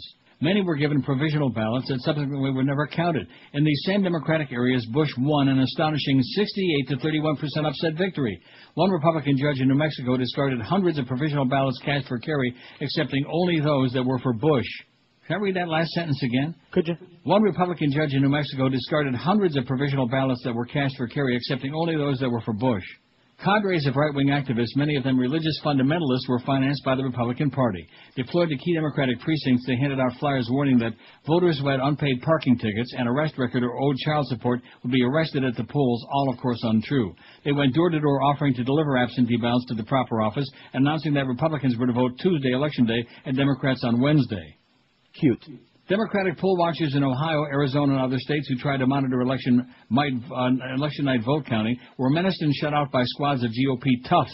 In Warren County, Ohio, immediately after the polls closed, Republican officials announced a terrorist attack alert and ordered the press to leave. They then moved all ballots to a warehouse where the counting was conducted in secret, producing an amazingly high tally for Bush, some 14,000 more votes than he had received in 2000. It wasn't the terrorists who attacked Warren County. Bush did remarkably well with phantom populations. The number of votes in Perry and Cuyahoga counties in Ohio exceeded the number of registered voters, creating turnout rates as high as 124%. In Miami County, nearly 19,000 additional votes eerily appeared in Bush's column after all the precincts had reported. In a small conservative suburban precinct of Columbus, where only 638 people were registered, the touchscreen machines tallied 4,258 votes for Bush. In almost half New Mexico's counties, more votes were reported than were recorded as being cast, and the tallies were consistently in Bush's favor. These ghostly results were dismissed by New Mexico's Republican Secretary of State as an administrative lapse. Exit polls showed Kerry solidly ahead of Bush in both the popular vote and the Electoral College. Exit polls are an exceptionally accurate measure of elections. In the last 3 elections in Germany, for example, exit polls were never off by more than 0.3%. Unlike ordinary opinion polls, the exit sample is drawn from people who have actually just voted. It rules out those who say they will vote but never make it to the polls, and those who can't be sampled because they have no telephone or otherwise can't be reached at home, those who are undecided or those who change their minds about whom to support, and those who are turned away at the polls for one reason or another. Exit polls have come to be considered so reliable that international organizations use them to validate election results in countries all over the world. Republicans argued that in 2004 the exit polls were inaccurate because they were taken only in the morning when Kerry voters came out in greater numbers. Apparently, Bush voters sleep late. In fact, the polling was done at random intervals all throughout the day, and the evening results were as much favoring Kerry as the early results.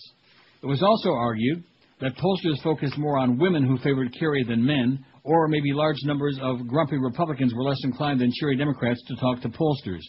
No evidence was put forth to substantiate these fanciful speculations.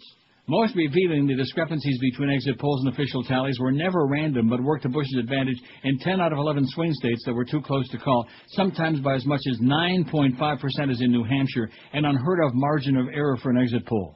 In Nevada, Ohio, New Mexico, and Iowa, exit polls registered solid victories for Kerry, yet the official tally in each case went to Bush, a mystifying outcome.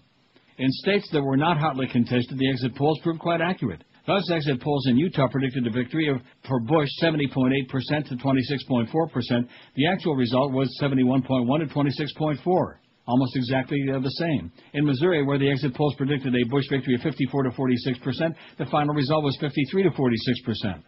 One explanation for the strange anomalies in the vote tallies was found in the widespread use of touchscreen electronic voting machines. These machines produced results that consistently favored Bush over Kerry, often in chillingly consistent contradiction to exit polls. In 2003, more than 900 computer professionals had signed a petition urging that all touchscreen systems include a verifiable audit trail. Touchscreen voting machines can be easily programmed to go dead on Election Day, or throw votes to the wrong candidate, or make votes disappear while leaving the impression that everything is working just fine. Oh, we're fine. A tiny number of operatives can easily access the entire computer network through one machine and thereby change votes at will. The touchscreen machines use trade secret code and are tested, reviewed, and certified in complete secrecy.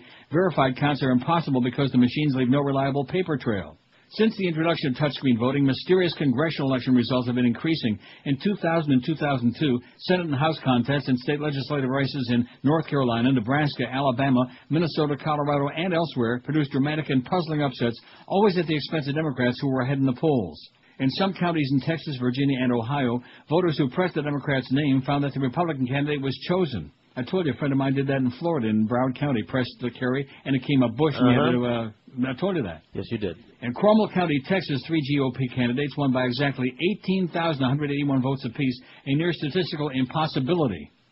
All of Georgia's voters used Diebold touchscreen machines in 2002, and Georgia's incumbent Democratic governor and incumbent Democratic senator, who were both well ahead in the polls just before the election, lost in amazing double-digit voting shifts. This may be the most telling piece of information of all. In New Mexico in 2004, Kerry lost all precincts equipped with touchscreen machines, irrespective of income levels, ethnicity, and past voting patterns. The only thing that consistently correlated with his defeat in those precincts was the presence of the touchscreen machine itself. In Florida, Bush registered inexplicably sharp jumps in his vote compared to 2000 in counties that used touchscreen machines.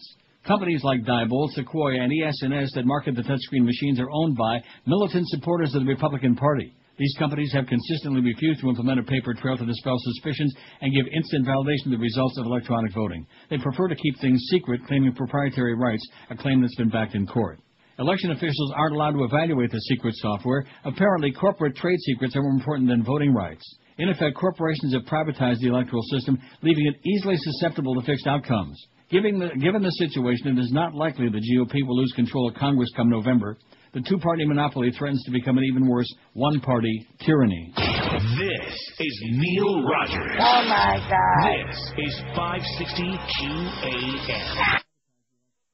This is Dick Cheney. I like to relax by having Mary Magdalene massage my balls while listening to the Neil Rogers 12 to 1 hour. W.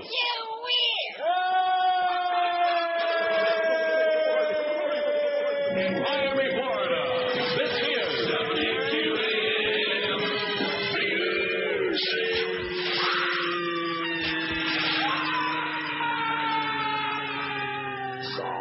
Well, Coulter is a fascist party dog. Coulter is a fascist party dog.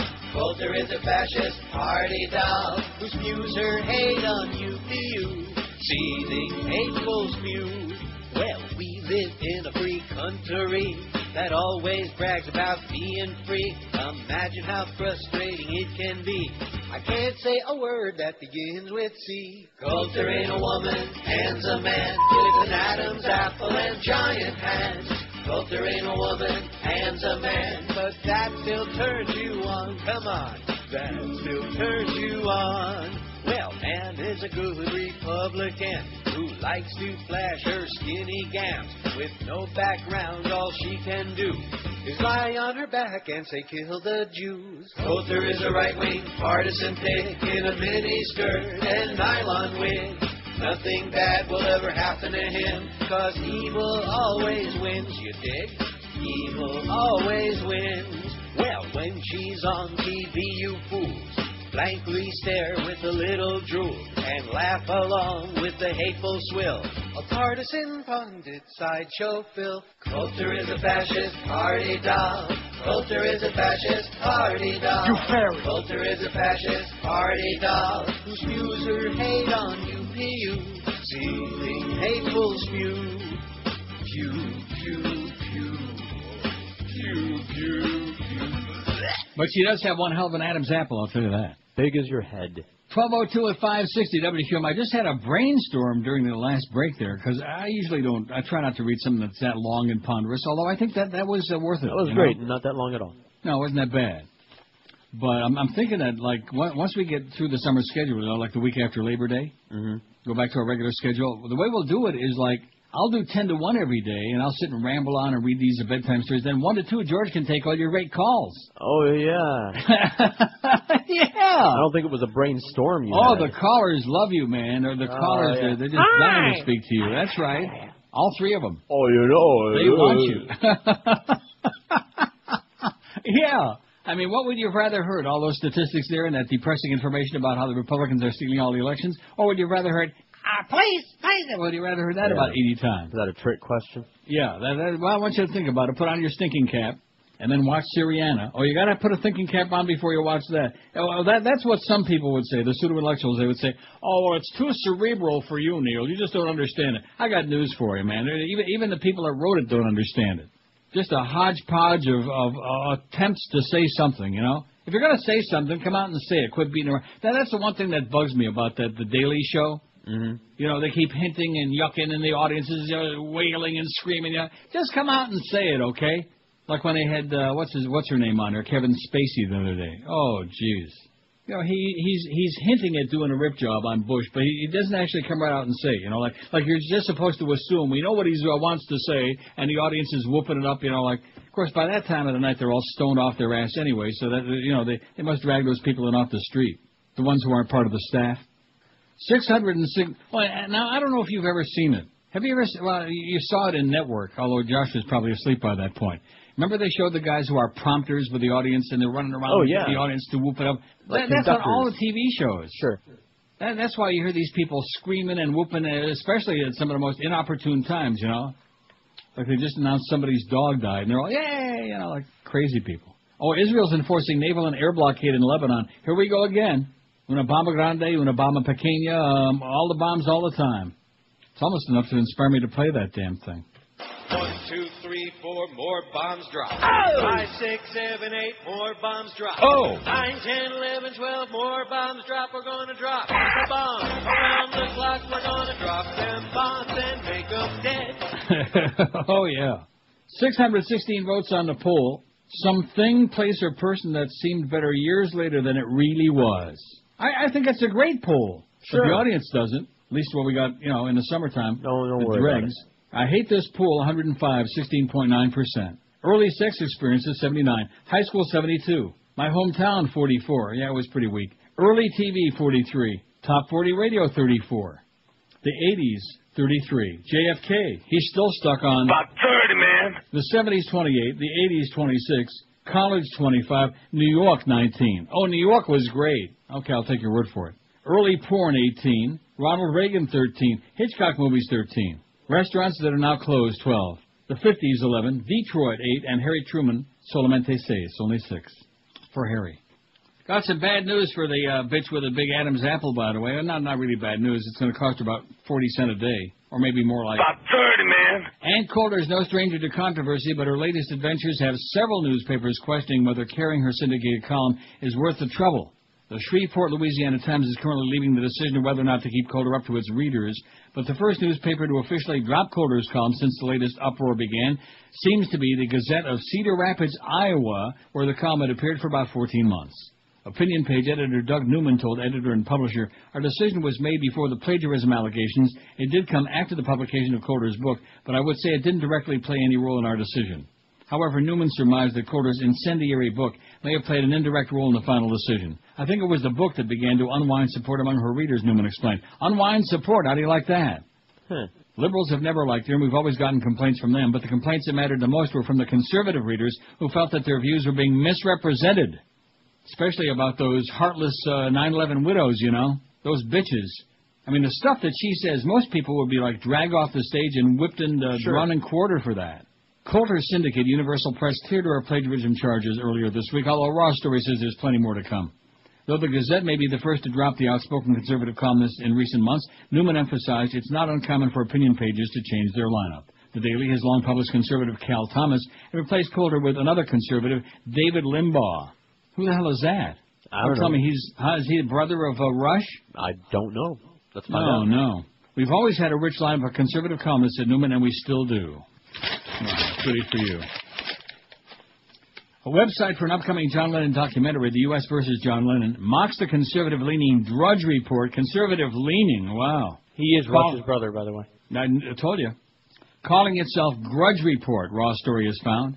I don't think that's anything new. There's the Drudge Retort, and I think there's been a Grudge Report for a long time, isn't there? Yeah, as far as I know. There's all kinds of versions of that based on that Yay. Queen. The film's distributor, Lionsgate, purchased the site domain for the US versus John Lennon.com. Let me say it's all lumped together. The US versus John Lennon.com. Back in February, but the site apparently didn't go live until a few weeks ago. John Lennon Paramount Lionsgate movie campaign mocks Drudge Report, reads a headline at the Fudge Report posted last night. Oh, I don't read the Fudge Report no more, even when he's got that flashing light on there. MovieWeb noted the copycat aspects of the promotional website a few weeks ago. This is pretty weird, wrote Brian Gallagher for MovieWeb. The site opens up to a Grudge Report site that is obviously mocking the Drudge Report site that has a bunch of little Lennon-related links on it. Click on the first one to get to the movie site, though there isn't much there, wrote Gallagher. All we get is a trailer, a brief synopsis, a message board, a link to this Newtopia thing, and a link to register for updates. Pretty weird, but not heavy on content. Currently, Grudge Report claims that the site has had 494,000 plus visitors in the last 31 days and 15,000 plus in the past 24 hours. Oh, well, we do better than that. The main link at the top of the site takes the reader to a page in which the film's trailer can be viewed along with the synopsis of the documentary and the message board. The U.S. versus John Lennon is a compelling and provocative look at John Lennon's transformation from beloved musical artist to anti-war activist to iconic inspiration of peace that also reveals the true story of why and how the U.S. government tried to silence him, according to the film's website. The film will also show that this was not just an isolated episode in American history, but that the issues and struggles of that era remain relevant today. According to the Internet Movie Database, not IMDb, the documentary will feature interviews with Lennon's widow, Yoko Ono, and son, Sean Lennon. Ever seen Sean Lennon together with Prozac Ron? Same person. Really? And the Yoko Ono, also the same person, along with the eclectic mix of celebrities and historical figures such as Walter Cronkite, Geraldo Rivera, Angela Davis, and G. Gordon Liddy. Oh, my God. Hi, this is G. Gordon Liddy, and they don't come any worse than Neil Rogers. Absolutely. Grudge Report links to other Lennon-related websites and articles as well. Clicking on the link called Fans Embrace Lennon's Battle with Government takes one of the publisher's website for the book Give Me Some Truth, the John Lennon FBI Files, written by John Wiener. Oh, my God, Stu Gotts, we didn't know you had all these other skills. Did you know that? Surprise. John Wiener has written Give Me Some Truth. In fact, I think his new book is going to be called Give Us Some Numbers, over there across the street. Clicking on John and Yoko Plead, Give Peace a Chance takes one to a video for the 1969 Bed-In for Peace by Lennon and Ono, and believe me, you don't want to see that, especially on a full stomach. No. The film is scheduled to be released this September by Lionsgate in conjunction with VH1. Isn't that exciting news or what? Okay. I don't know about you, but I have suffered from a little John Lennon burnout. Is that a bad thing to say? No, I was a little tired of him. Yeah. Even though I loved him a lot and I liked his music. Yeah, but I mean, I don't know. I'm But, just you a know, little... It's the Yoko thing, you know. That's right. We'd The stand him a Yoko lot factor. more if we didn't have to put up with her every time we What do saw you like him. better, the O'Reilly factor, the Yoko factor, or the Max factor? The X factor myself. That's the one. Imagine there's no Yoko. I often do. Uh-oh. Yeah, she's a hell of a guy. Oh, and speaking of guys, wait till you hear this. Oh, I don't have time now. Better do the break. Don't forget George 1 to 2 taking a lot of your calls. Is that what you're going to do? Yeah, both of I them. mean, you can do whatever you want because it's your hour. I'll start drinking then if I can do that. In fact, you might get people to call in and refute. Since you haven't seen it, you can be very objective and refute my reviews of Syriana. No, thanks. I trust you. Oh, believe you me. I mean, there are some movies that you can debate. They're like right on the edge and they're debatable. But, I mean, this thing is such a piece of garbage. God. When I think of some obscure movies, like that Owning Mahoney with, what's his name? Right, Philip Seymour Hoffman. Philip Seymour Hoffman. Which was That's a great movie. Especially for a plunger like me, for, degenerate gamblers. It was a good story, well told, interesting. Yeah, it's a true story, too. Not boring. Some degenerate gambler here in Toronto, as a matter of fact. Just well acted, well told, moved along nice. But nobody will ever hear of that movie. No. And what about Imaginary Heroes? Exactly. Even Josh liked that movie in spite of his roommate's threat to leave him. What? Well, he walked in on that one. Talk about bad luck, Josh. That's really bad luck. That's the way it works. Listen, that's exactly the way it works. You watch a movie that's like an hour and 40 minutes long, or 2 hours, however long it is, and there's one scene in there that you might be embarrassed if somebody sees you watching it, and whoop, in comes the roommate. That's bad. But I mean, there wasn't really much going on after that midnight New Year's Eve kiss. It was two guys, but nevertheless. 12 minutes past noon at 560 WQAM. Summertime is the perfect time. In fact, any time is the perfect time to have that special romantic dinner at the Melting Pot. Let's face it, everybody gets in the doghouse now and then, especially if somebody walks in and you're watching that game scene in the movie. In fact, why not take your roommate to the Melting Pot? Talking to you. Just keep reading the spot, buddy. Well, there's nothing like a melting pot. Well, take your roommate and the Russian chick and George and everybody. Just take them all in there with all the big bucks you're making now. He's rushing out right now. There's nothing like a melting pot fondue feast to get things back on track. It's personal, interactive, and ends with luscious chocolate fondue desserts, man. Your tongue will be wagging. What could be better than that? If you haven't dined at the Melting Pot lately, you're truly missing a great experience. Not just a meal, but a dining experience. And now at the pot, you can choose oil or broth cooking to suit your taste, whatever you like. Choose from entrees like lobster, filet mignon, Cajun seasoned chicken, pork, duck, portobello, mushrooms, and lots more. The dipping sauces at the Melting Pot are homemade and oh so amazingly good. Isn't it time you dipped into something really delicious? The Melting Pot Fondue Restaurant. You'll find them all over town. Be sure and tell them that old Neil sent you by for a real treat at the pot. Fort Lauderdale, North Miami Beach, Cooper City, Kendall, Coral Springs, and Boca. The Melting Pot Fondue Restaurant is truly unforgettable. Believe you me, you'll be a lot happier spending your night at the pot as opposed to on the... This is Neil Rogers. Rock solid. This is 560 QAM. Shorty butt up, pushing the shorty butt up, pushing the shorty butt up. Pushing the shorty butt up. Cheney said lay off the ventilators. He brought investigations to an end. They were getting too close to the towel-headed bodies out of Texas for a barbecue again. With George and Tom. Pushing the shorty butt up. Pushing the shorty butt up. Pushing the shorty butt up. Pushing the shorty butt up. If they don't impeach this corporate retard, 3,000 lives will never be avenged. Cause you brainwashed monkeys are so stupid, you'll put them back in office again. Absolutely. Pushing the shorty butt up. Pushing the shorty butt up. Pushing the shorty butt up.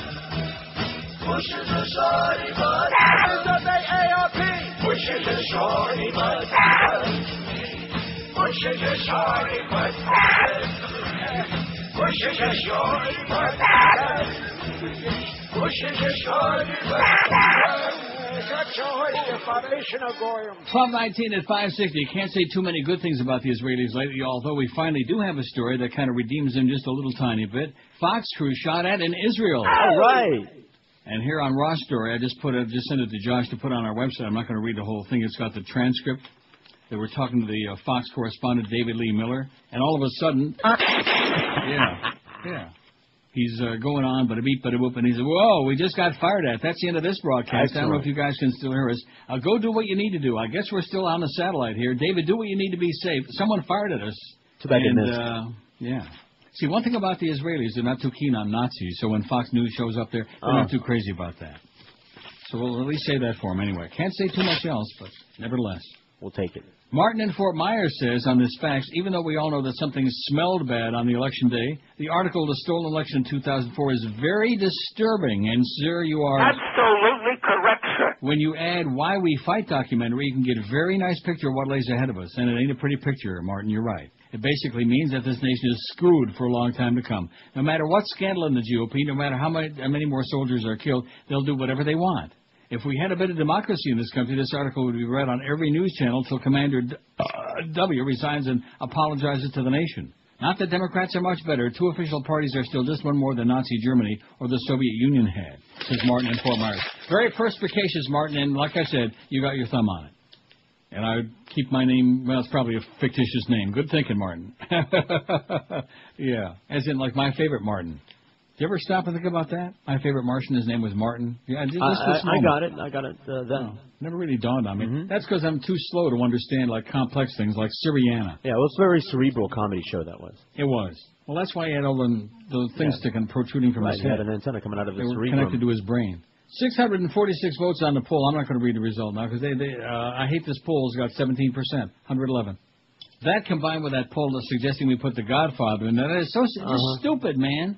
Just stupid. Just take your pants down, bend over, and show the world your rectum ass. That evidently is the number one hobby in South Florida during the summertime, which is why I know you're going to have a great 1 to 2 hour. Aren't you going to take a lot of calls? I'm chomping at the bit. It's the guilty warm-up hour. I'll say that for you. And then now that we got the All-Star break finally over, we got the Marlins back in action again against the Houston Astros. We got Dontrell pitching tonight. And who they got pitching? I'm not sure. No, Hank said a name, and it sounded like, I don't know, like he made it up. And then they got Roger Clemens tomorrow with his big fat ass. Yeah, I'll be engineering that game, by the way. What do you mean by that? Dave will not be there, so Jesse will be filling in for him, so I'm engineering it. Now, wait a minute. What, the game tomorrow night? That's right. Dave Van Boring will not be there. Dave Van Horn will not be there. He will be absent. And Jesse Agler will be doing the game? Well, with Roxy. Jesse Agler is going to be broadcasting the Marlin game tomorrow night? Well, he's part of the broadcast already. What does he do? He chimes in with score updates, and he does the pre- and post-game. Oh. Well, why wouldn't they just have Roxy do the whole game? I mean, not that I want to, pee on Jesse's parade. He may be okay. Or not. I don't know. Well, where's Dave Van Boring going to be? Not that it's You know what? I don't know. I'll have to tell you. Well, come on, Mr. Marlin Insider. Let's go. Asked me to fill in. I said yes, and that was that. Well, I'll be damned. Maybe somebody's taking him to the pot. Or maybe he's going to smoke some. Couldn't put him in more of a coma than he already sounds like. Albert Einstein had half a dozen girlfriends and told his wife they showered him with unwanted affection, according to letters released this week that shed light on his extramarital affairs. How do you like that? Well, he was a smart guy. Sure.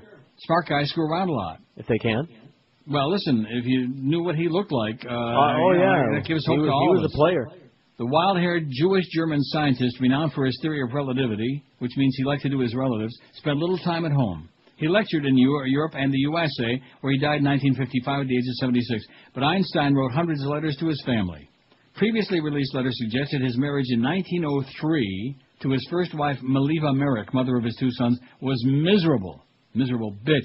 They divorced in 1919. He soon married his cousin, Elsa. But there was an awful lot of marrying your cousin. Yeah. Wasn't Eleanor Franklin Roosevelt's, I think, second cousin? Not sure. What a ugly dyke. My God. I would say she looked like a guy, but that would be an insult to guys. Thank you. Anyway, Albert Einstein cheated on his cousin Elsa with his secretary, Betty Newman, probably kin to Alfred E. In the new volume of letters released this week by Hebrew University in Jerusalem, Einstein described about 6 women with whom he spent time and from whom he received gifts while being married to Elsa.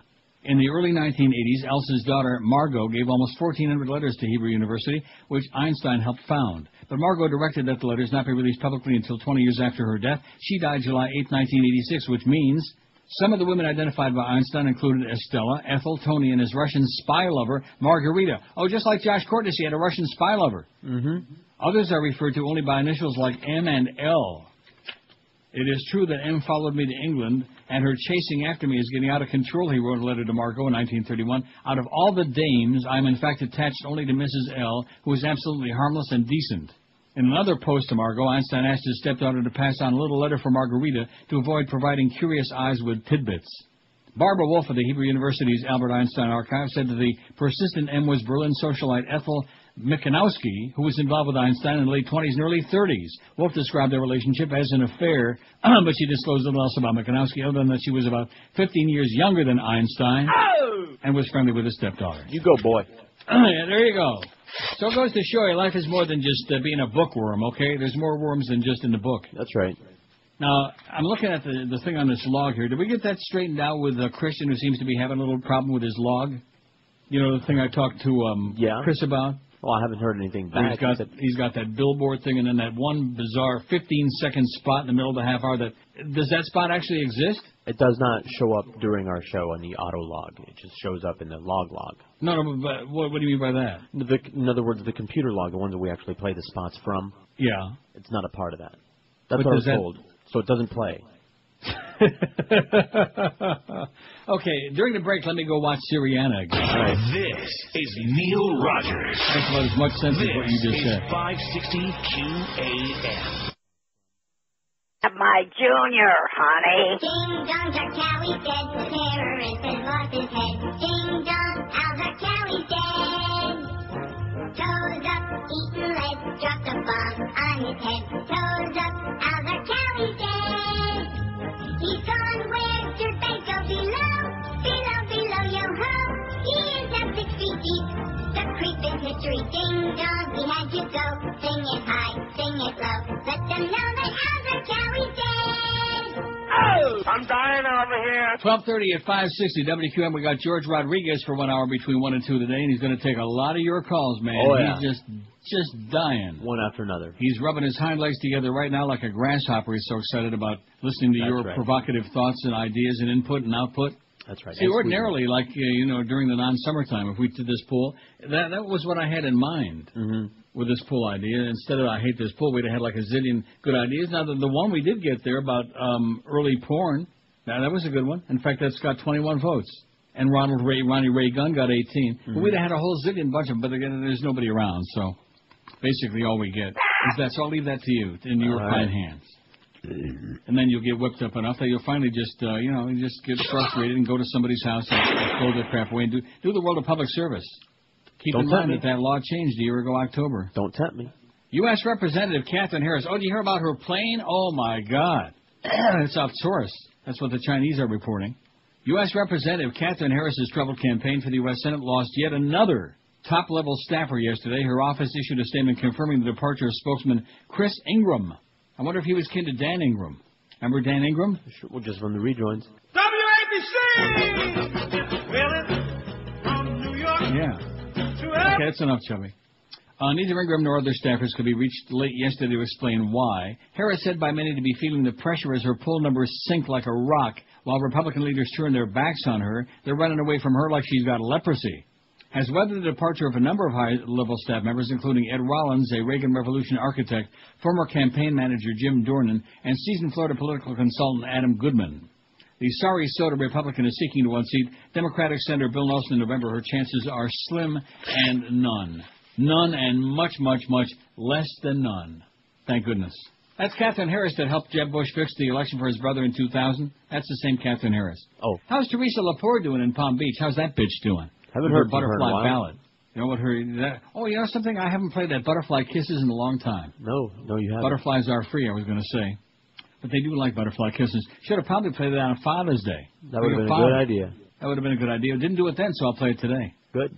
Speaking of people who've got real dilemmas as far as whether they're going to get elected or not, Anna Shelley, a mother of three from Utah, says that she's ready for a female president, and she is sure that Senator Swillery Rodham Clinton has got what it takes. But Shelley, a Democrat, is not sure she could ever pull a lever for Hillary. Her reservations are vague but unmistakable. Now here, this is the definitive line, okay? We always call her the Ice Princess.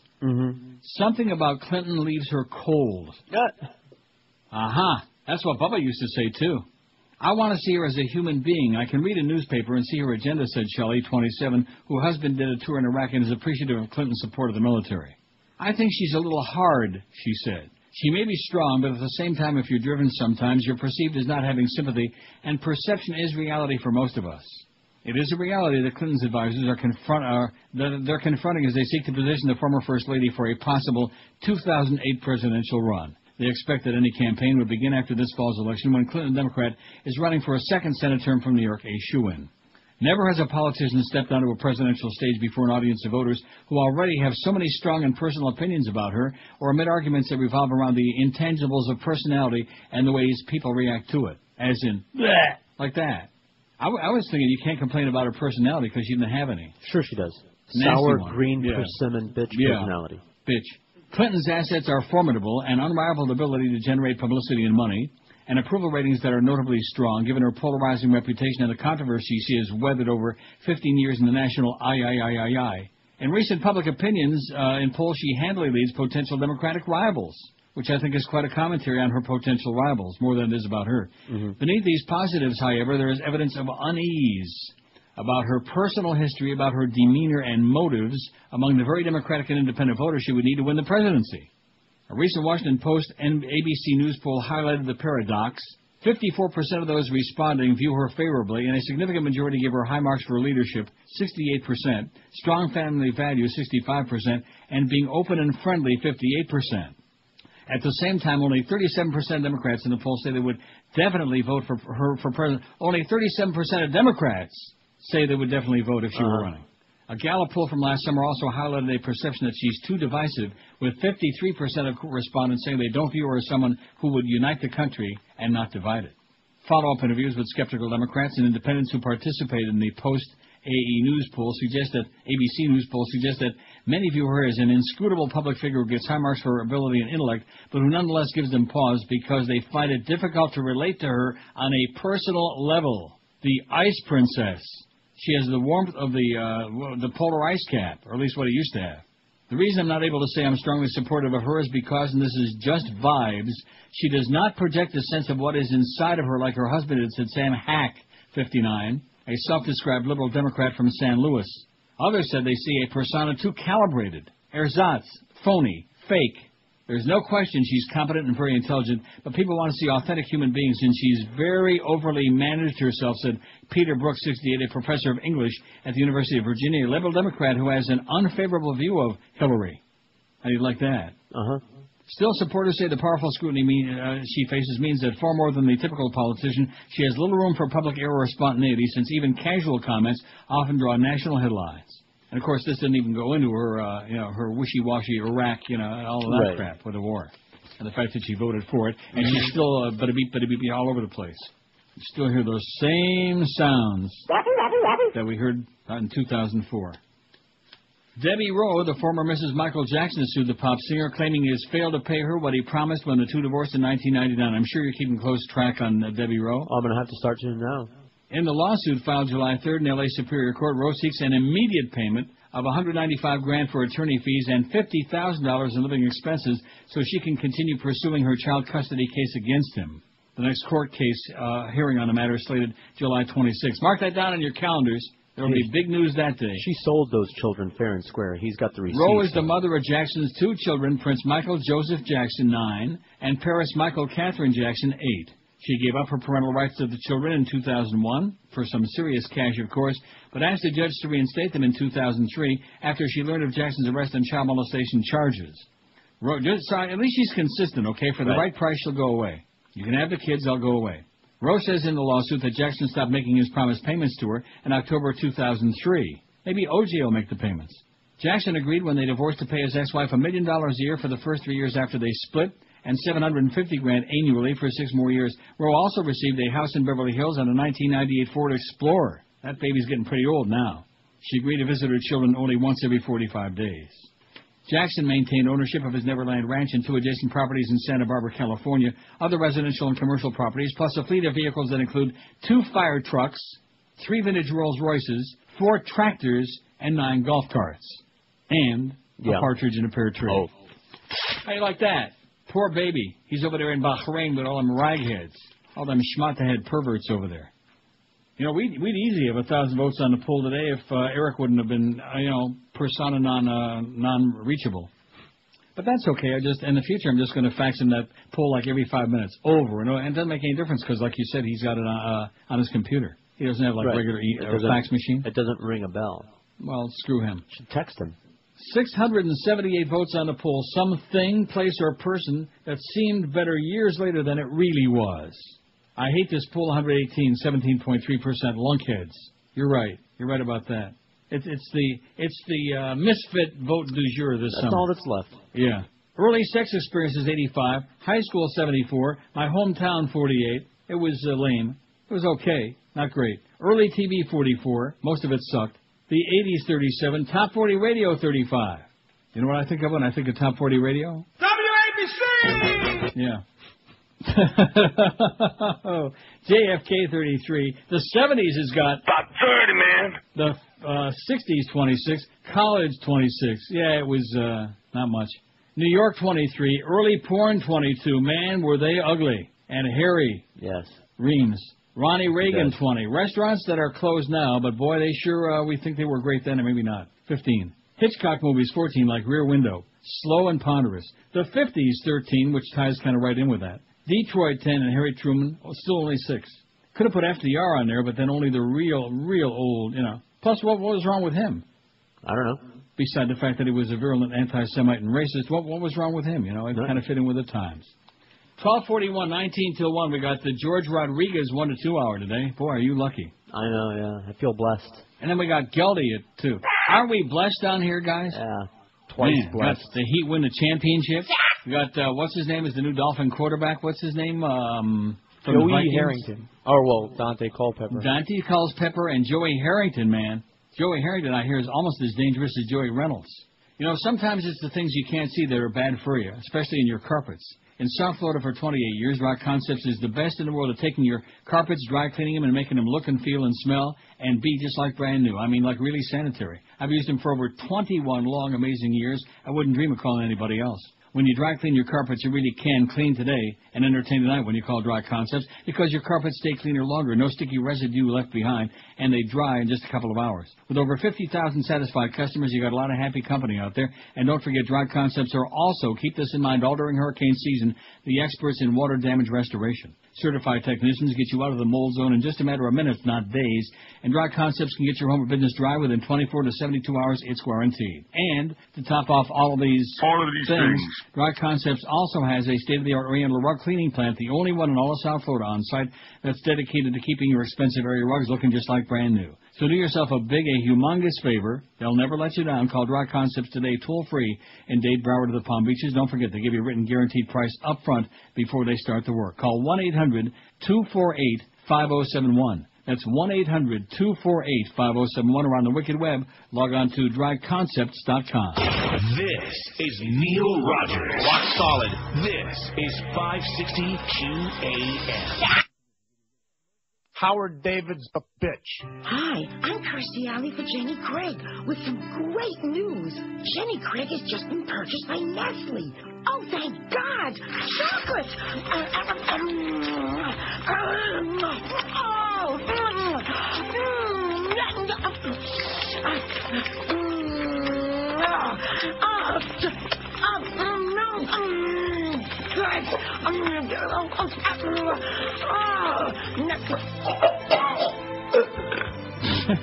Only one thing to say about her.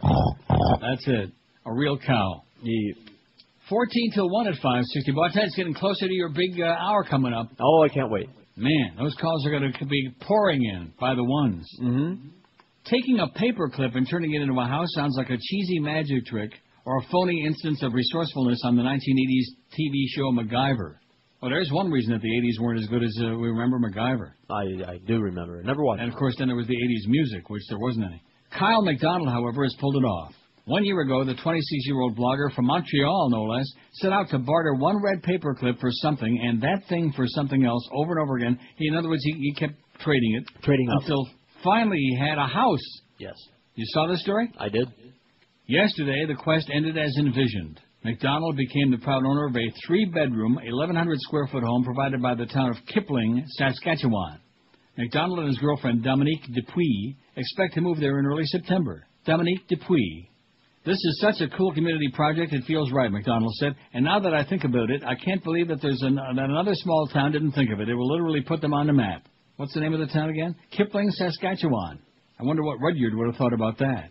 I wonder what Rudyard would have thought about those explosions in Mumbai yesterday.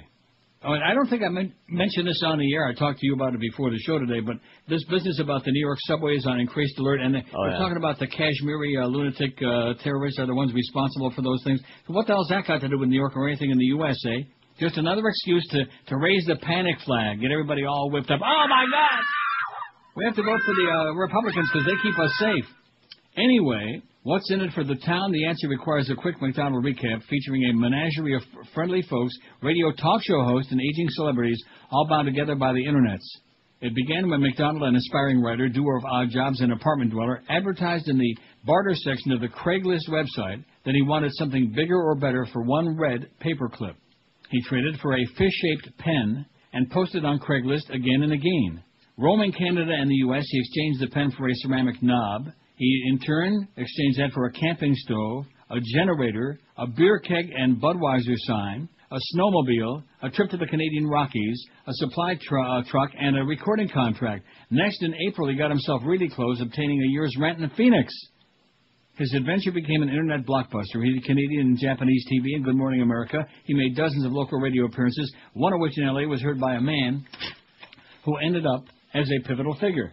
That man is Corbin Burnson. You may remember him for his roles in L.A. Law and Major League. Remember him? I do. I don't. Hip to the publicity-generating machine that is Kyle McDonald, Bernson contacted him to say he was writing and directing a movie and would offer a paid speaking role as an item available for trade. McDonald was thrilled, but he feared the integrity of his journey would be compromised if he accepted the role without trading Bernson something he can really use. Say what you want about Major League 3, but Bernson has done well enough he doesn't need a free apartment in Phoenix. So McDonald kept Bernson's offer off his blog, but plowed ahead with an eye to finding something that Bernson would legitimately want. Seemingly disregarding good economic sense, McDonald traded a year's rent for an afternoon with rocker Alice Cooper. McDonald's response, Alice Cooper is a goldmine of awesomeness and fun. Then, in a move that really confused his blog readers, McDonald bartered time with Cooper for a snow globe depicting the band Kiss. Re-enter Corbin Bernson. You see, since the days when he'd get free stuff on promotional tours for L.A. Law, Bernson has amassed a collection of 6,500 snow globes. One off, they look sort of goofy, Bernson said. Put them all together and they sort of look like pop art. So McDonald gave Bernson the Kiss model and encouraged his blog readers to send the actor even more globes in exchange for autographed pictures. All of this delighted the elders in Kipling, a town of 1,140, believed to be named in honor of author Rudyard Kipling. Like many rural towns, Kipling is eager to stave off the perils of dwindling population by attracting new businesses, tourism, and above all, attention.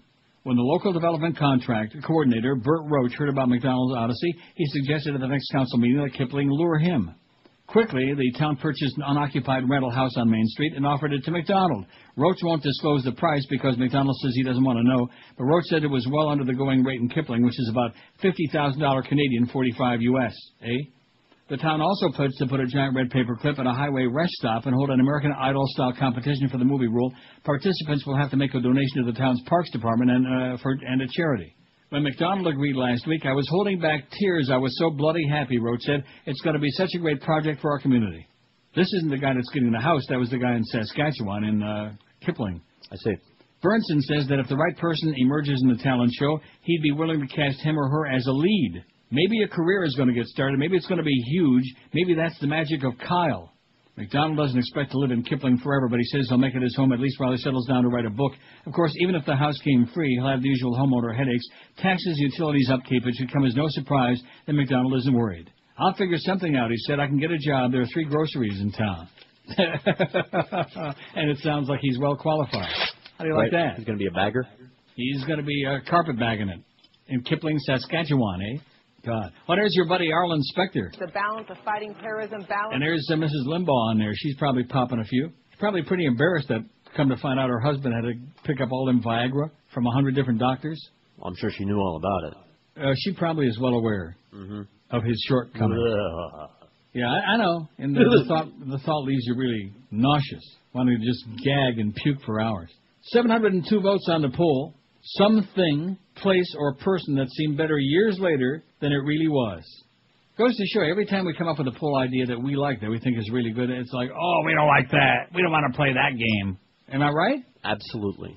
Did you say? Absolutely. That's what I said. I hate this poll still leads 124, 17.6%. They're just doing that to frost my ass and ask me if I care. Do you think I really care? No. I couldn't care less. If I tried I'd rather watch Syriana again 10 more times than worry about this poll. And I'd rather croak than see it again, even like 10 seconds of it. If you missed the earlier part of the show, all you folks out there, save a lot of time and a lot of cash, okay? How much does it cost to rent a movie at Schlockbuster or somewhere? I'll ask someone who knows. $2 or $3? Let's say. And you certainly don't want to spend like the $25 or $30 it might cost. About 30, man. To buy the DVD. Save yourself. It's a piece of crap, okay? Only the most pseudo of the pseudo-intellectuals would give you high marks on that piece of turd. It is convoluted. It goes all over the place. We have no idea who the characters are. It's garbage. And it doesn't tell us anything. I mean, nothing that we don't already know. But nevertheless. Anyway, I hate this poll 124. It figures. Early sex experiences, 87. Sure wish I would have had some. Oh, yeah? High school, 76. My hometown, 49. Now, what's your hometown? Like where I was born or where I was raised? Because that's vagabonded around. Here, South Florida, Redlands. The Redlands? Sure. Guess why they're called that? Now, Josh that. was born in California. Right, but I was raised here. Well, what about Brandon? Well, that was just 2 years, my first 2 years of high school. Oh. Boy, what a good place to get away from. My hometown, 49. Rochester, like I said. I remember the days when I used to talk about Rochester and Don and Bob's and all this stuff. And that's a classic example. People reminisce about how great it is. Then you go back there and you wonder, what the hole did I ever come back to this crap hole for, Especially now that the complexion of the city has changed so dramatically. You know what I mean by that? What do you mean? I'm not saying. Okay. My hometown 49, early TV 45, most of which was really very, very weak. Although, you know, it was live. It was more creative, one might say, when I make up all kinds of stuff. But, I mean, there was some good stuff, there were like the Steve Allen Show. Huh? Sid Caesar. Right. Red Skeleton. God bless. The 80s 38, Top 40 Radio 35. Oh, every time I think of Top... WABC! Yeah. Well, that thing is great. Top 40 Radio 35, JFK 34. I'll tell you one thing. Pop had JFK. Look what we got now. The 70s 31, the 60s 28, college 26. It could have been a lot better. Especially maybe it would have been better if I went to class. You think? I doubt it though. I think that was the only good move I made. Drinking that Meister Brown, not going to class. College 26, early porn 24. Man, it was schmutzy, really schmutzy. And of course, back in that day, you know, everything was really grainy and like, oh, not good. Right. New York 24, Ronald Reagan 23. Although who the hell ever thought he was any good? Restaurants that are now closed. They used to think, oh, my God, how I missed that place. And then if it was open now and you went back and ate, you'd probably say like they do in Yugoslavia, feh. Restaurants that are closed 15. Hitchcock movies 14. So I won't send you any more Hitchcock movies because I can't find North by Northwest anyway. Right. The 50s 14. Detroit 10. And poor old Harry Truman, only 6. I think they like old Harry, don't they? Who doesn't? You see the tie in there between those early porn movies and Truman? Very hairy. This is Neil Rogers. This is 560 QAM.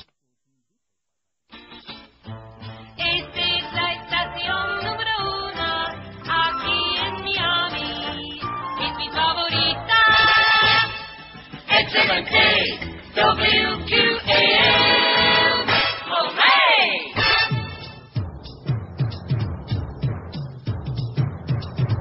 George Jorge Rodriguez, big producer guy. He's uncircumcised. George Jorge Rodriguez, cryptic son of a bitch. Don't give him no shit. No. With a boss like me, he's got a great deal, free food and a brand new set of wheels. Are you sure? If you got the balls to give him a call, just remember that he won't take your crap. He's George Jorge Rodriguez, clean as he can be. You won't find no cheese. Don't give him no. QAM, what do you want? George Jorge Rodriguez, cryptic son of a bitch. Hello, I'm Christian Be Good of your friendly NSA.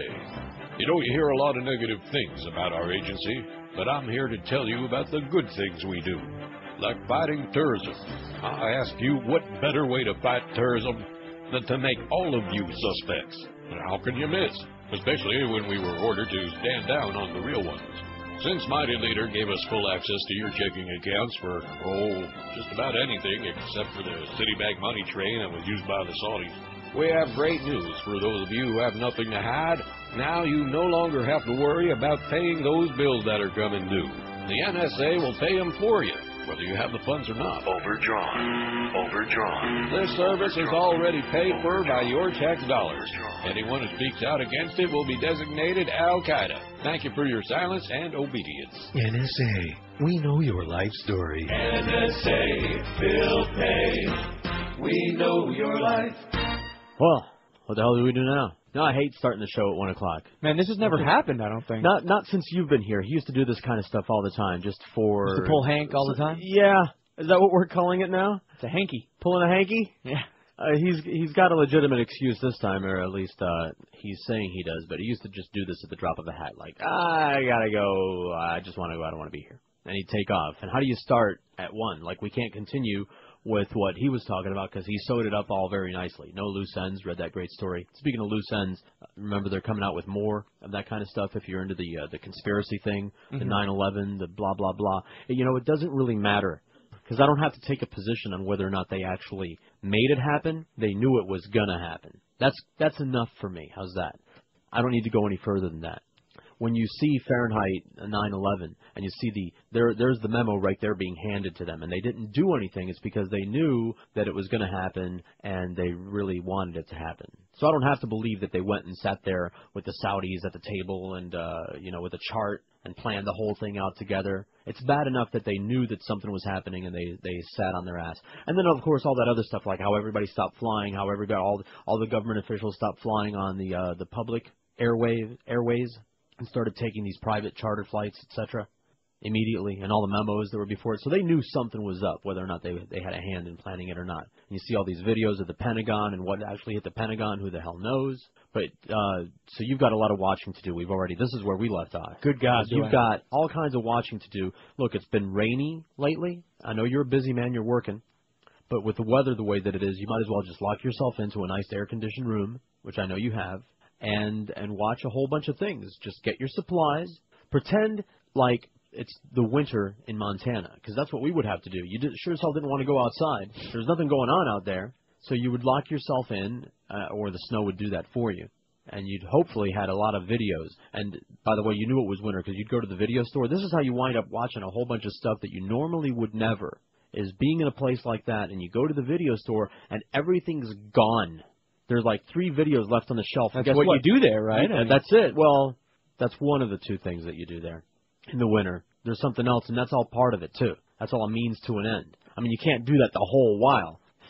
You watch a little bit of movies before it. Yeah, it starts with a movie, it turns into that. It starts with a movie, it turns into that, and then afterwards you watch a little bit more movie while you're having a snack, and then you do that a little bit more, and then you watch some more movies. So get your girl, get the Russian girl over there, and do that. Pretend that it's winter in Alaska.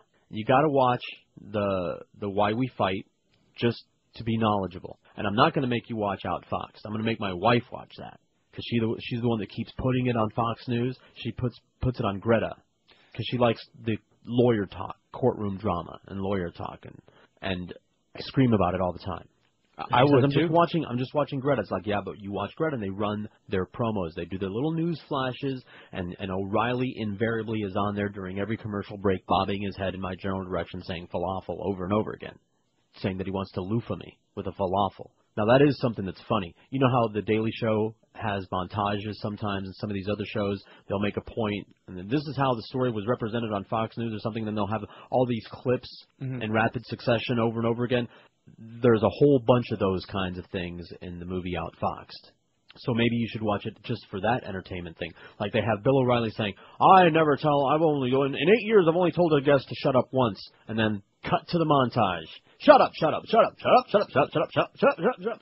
To this person, to that person, over and over again. Very interesting. Maybe when you catch up a little bit, I'll get you that. But first you have to see Why We Fight. And what was it, Fatso? I have Fatso. Great Santini, which you don't have yet, because I'm going to watch that again. But you'll like Fatso, and you'll like Why We Fight, and that's it. And I'm going to like this new Natalie Portman movie where she gets naked, assuming that she's really naked. You can't trust that word anymore. We need a new word for nude or naked that actually means nude or naked, because now they just throw that out there all the time. Britney Spears nude. This is a new movie? A new movie. You understand the other movie, Closer, I think it was, where she plays a stripper. The story goes she did do a nude scene for that movie, but then she got cold feet and talked the director out of using it, which means it's out there. Somebody's got it, and it ain't us. We do have those nude paparazzi, or at least topless paparazzi pictures of her at the beach. You've seen those, right? I don't think so. I'll come in here during the commercial break. All right. I'll lay them on you. But they're grainy. You know how those paparazzi pictures go. They aren't the best in the world. So I'm looking forward to this. Kind of like they're taken by a sidekick movie. I don't know what it's going to be called. While we're dealing with old business, I do have the story of our humanitarian effort yesterday that I can cover. Yeah, let me know what happened. I'm a tool. That's what happened. By the way, I saw him on the news, Blind Mike again on the news. Yes. How you doing, Mike? We're going to keep you up to date on what's going on there, but the Red Cross is on the case, and he's going to be fine. Probably all those people are going to have to move from that building, but it's not like a right-away kind of thing. The funny thing about that is that we wound up going all the way down there, me, Rolly, and Alex, the other promotions guy, in the station van, just to schlep a whole lot of dog food for his seeing eye dog. That's it. That's what we wound up. And I thought, well, all right, I said I was going to go down there and help you. I'll go down there and help you, even if it's to get a bag of dog food. When you hear that somebody needs their dog food, you've got a paper bag in your mind, right? Rolled up at the top, You grab it with one hand and you go. Well, the big one. That's what you had in mind, right? Right. No. I'm trying to see if we have a tub in here approximately the size of the tub of dog food that he was talking about. Like a Rubbermaid? Big-ass Rubbermaid? Big-ass Rubbermaid, like the size of a coffin for a fat man. Okay? Like he buys it in bulk or it must be special or something like that. But obviously he couldn't have negotiated that tub and the dog and the stairs all by himself. And it took a couple of us, one to help him and one to help the dog food. Oh, and the security guy that gave us the escort upstairs because they didn't want looters in the hotel. And I thought it's funny because as Mike was fumbling with his key to open the door, the security guy was really nice and shined the light on the keyhole. So did it help him out? So that I could see it. And then yeah. It did. It made the operation go way faster. It's funny. I worked with Mike Bohan, who is blind. You've heard me talk about him for years over at IOD. Great guy. And we would sit there and talk about all the funny things that people do around blind people, like yell, for example. And he's always telling people, I'm blind, not deaf. Okay? And that's another mistake, one. I guess. Yeah, so I was making jokes. I was cracking Rolly and Alex up, because we're driving down South Beach, and guess what? It was all around us, hotties. Right. Everywhere. Good God. It was a cloudy day. That didn't stop the hotties from walking around on South Beach. And so I'm going, hey, Mike, check her out over there. And, he's playing along, and Alex and Rolly are just laughing. And so we're posing for some pictures because, of course, the promotions guys, they got to take some pictures to try to make a way bigger deal out of this than it is. You know the promotions guys. QAM with that guy that was on Channel 7. Oh, yeah. So we're posing for some pictures. And just like I did with you, when we posed for a picture, I did the rabbit ears behind your head. There isn't a picture of my mom in a family group that I'm not doing the rabbit ears behind my mom's head. It's the thing that I do. I like to do rabbit ears. Oh, you did that behind the picture that we took for... Right, yeah, you and me. I did rabbit ears behind your head. I wouldn't know because Miguel hasn't put it up, so I haven't seen it. They're called rabbit ears, but I'm doing devil horns. That's what I'm doing. I'm trying to get you looking like you have antenna or devil horns behind your head. Okay. And so we're posing, and I'm doing it with Mike. I'm putting the rabbit ears behind Mike's head, and my fist is right up against his head. And I'm saying to Mike, hey, I'm doing rabbit ears on your head, all right, Mike? And we're all yucking it up, and some guy, I don't know if he knew him or what, some foreigner was walking by, cussed me out. Is that right? Oh, yeah. You son of a bee, you the mother... I don't know what country he was from. It wasn't an accent that I recognized. Eastern Bloc, Scandinavian, Soviet, who the hell knows what accent this skinhead was sporting. Totally humorless ass who didn't have any idea what was going on. Thought that we were, having fun at Mike's expense, which it's none of his business anyway. But I thought that was funny, cussing me out. And I'm like, get away from me. Foreigners suck. What is it with people from other countries? Mind your own business already. Except British guys who come in and make martinis for us. Oh, I love those kind of guys. And refugees like me. See, I can say foreigners suck because get it? A foreigner. So I got to get this. For 2 days, I've been trying to get lies by ministry. Mm-hmm. No luck. Someone is going to have to email it to me. Why is that song all precious? There's this video. I haven't seen that yet. Somebody said it was on YouTube, right? Right. I haven't bothered to go look. Maybe I'll go look during the break, but I want a recording. I don't want to run into the same problem that I had when I downloaded or when I just recorded the audio of the Gnarls Barkley performance on YouTube because I like that version better. What you're getting is just a mono, muddy, crappy, something that you would record off your TV kind of thing. That's what it sounded like, which is why I'm begging Boca Brian to remix it the way that we like it. He says he's gonna. He says he's working on it. He says he's working on it, and it'll be a present for us one of these days. Thank you, Boker. And I'm listening. I'm in the process of listening to the rest of that disc. So far, halfway through so far, nothing to talk about. I forgot I ripped a remake of Violent Femmes Gone Daddy Gone where it sounds almost identical. Like it's not different enough to even mention.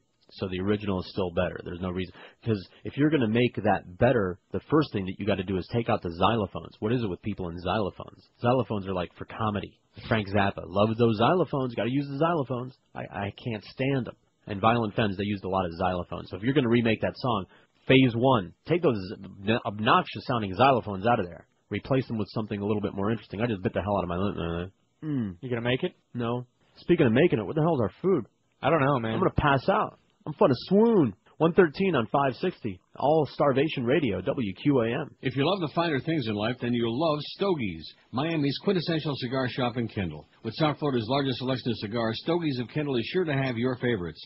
Stogie's has over 1,000 open boxes of cigars to choose from, including Arturo Fuente, Padron, Monte Cristo, Romeo and Julieta, Ashton VSGs, as well as the obscure and hard to find. Come into Stogie's today and enjoy a smooth smoke in their wine lounge featuring some of the finest boutique wines from around the world. Join Stogie's every Friday for their famous wine tasting from 5 to 8 p.m. This week featuring some of the most delicious Bordeaux France has to offer, including the Chateau Malbat 2000, Clos Le Lunel 2003, and lots more. Located at 11612 North Kendall Drive and open every day, 7 days a week. Or call to reserve a box of your favorite cigars at Stogie's. Call 305-598-9820. 305-598-9820. Be sure to say hello to Mario and the girls and receive a free cigar of the day.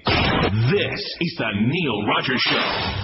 This is 560 QAM. Oh, it's the Sugar Man! Hot in so hot in here. So hot in It's getting hot in here, so hot, so take off all your clothes. I am getting so hot, I wanna take my clothes off. It's getting hot in here, so hot, so take off all your clothes. I am getting so hot, I wanna take my clothes off. Mix a little bit of with a little bit of let it hang out. Mix a little bit of with a little bit of All right, 118. It was getting a little hot in here. It'd be hotter if we had some of that pizza. 118 on 560 WQAM. We got Goldie coming up at 2 o'clock today. Jim Mandich himself at 4 o'clock. At 6:30, it's Marlins on deck. Marlins and the Astros at 7:05. Ed Kaplan from Las Vegas. That's right. Correct. Tell me that's food. We just got the call over there. Oh man, it's not the food. I like when people call in the middle of the show and say stuff that you can't understand. Who the hell was that? It was Rolly. Yeah? Who's coming over here for something. Okay, maybe he's got the pictures that he wants to show us. I was oblivious. They were pointing that out to me. So you notice that guy, his cousin? Oh, is that what he was saying? What channel are you on? I'm on channel 3. Channel 3. Bikini Fear Factor. Oh, Bikini Fear Factor. Well, look at that. I'm not scared. I'm not afraid of that. Go ahead, try and scare me. Like Outfox, that'll scare you. Well, you know what? It's you know something's going to go into this tank. That it's not just going to be water. Oh yeah, something that bites. I hope. Oh, great, dead mice. That's pretty gross. The PETA people ought to have a problem with that. Now, did those mice die of natural causes, or were they killed for that occasion? I don't know. One of the things that I've always noticed about Fox News, not just Fox News, but a lot of these right-wing pundits and the way that they talk, is they like to use this phrase, and they really go into it in the movie Outfoxed. Some people say that, because after they make the point in the movie that this is not a news channel, it's an opinion channel that has a message that they want to get out to you, this is one of the tools that they use. Instead of quoting a source, which can be refuted, they just make stuff up, and then they say, well, some people say that, or there are those who say, or I've heard it said that, blah, blah, blah. You follow? I know you're awfully distracted by this woman chomping on mice right now. I don't know who she is. Is this a celebrity Bikini Fear Factor? I don't think so. And I like the crotch cam that they're doing. When are we going to get some more of those shooting the jets? Remember that? Balance beam with great. The jets? Why didn't we think of that? Look at that view, too. It's a good shot. Ron line. Hey, George. Oh, wrong number. No, not really. Anyway. How are you? I'm good. Listen. Oh, by the way, I want to thank the person who just, like, no sooner than the words were out of my mouth, the lies, lies, lies was right there in my email. Absolutely. Think about Bohan. Two things about Bohan that are great. Number one is nobody has a better ear to the ground on radio and the latest radio gossip is really happening with Bohan. No one has a better ear, period. I used to try to fake him out by disguising my voice. Can't do it. And, no, you can't do it. He'd hear right through it. And the other thing, a couple of 3 years ago, it'd be about 3 years ago now, he was probably talking about the new big screen TV he bought. I mean, the guy loves TV. Right. For a blind guy, he watches more shows than I do, or you do. Right.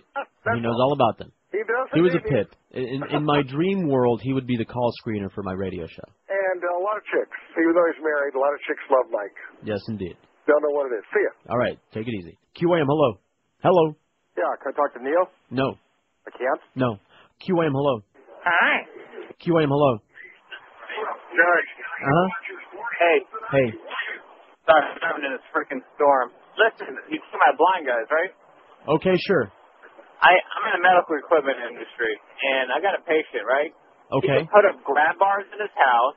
He took the motor off his scooter and put a new one on his scooter. Mm-hmm. I mean, you know, things that are like what me and you would look at and say, oh, man, this is a pain in the, you know. And I give this guy a lot of credit because, you know, he's always been that way. There's something to be said about resourcefulness. Yeah. It's just thought you might want to know that you know, some of them are really, really smart or able to do things that even the average person can't do. So. Right. Okay. All right. Take it easy. Start, they got some powers. Like, as a matter of fact, speaking of Mike Bohan, who we worked with over at IOD, there were people in the building. I don't want to say Roger Magdalene, who didn't like the presence of this person there. Didn't like the fact that everything had to have Braille all over it. Didn't like that the cart labels had to have Braille on them because they obscured the rest of it. Like, and I have no sympathy for people who feel inconvenienced when all you're trying to do is help somebody else just do what they want to do, which is work. All right, I have a problem with the people that are on the street walking around with all their limbs and all their eyes and shaking a cup at my window, who have no excuse. Here's a guy showing up to work, and we had no problem. It was me and a couple other guys that would Braille everything up the board. Everything had Braille on it. It was like anything that would normally be labeled, and a few things that weren't would have Braille. Some of my CDs still have Braille on them from when I lent them to them. But see, you know how people will talk about people that are outside of earshot?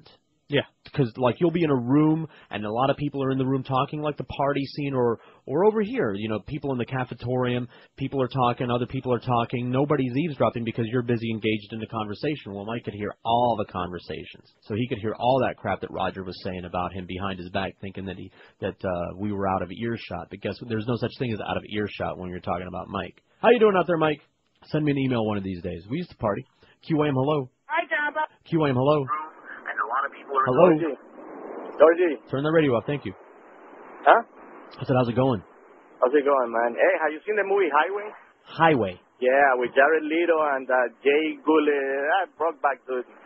No. Tony Darko. Really good movie, man. You gotta check it out. Okay. You'll I have will. fun. It's like one of those fun movies. Highway. Highway. I'll put it on the list. Alrighty, man. Josh is Googling it now so that we can get something about it. QAM, hello. QAM. Hello? Yeah. It's the Neil Rogers Show? This is the Neil Rogers Show, but Neil left, and he without a word, without any warning, he just left, and we have to kind of kill this last hour.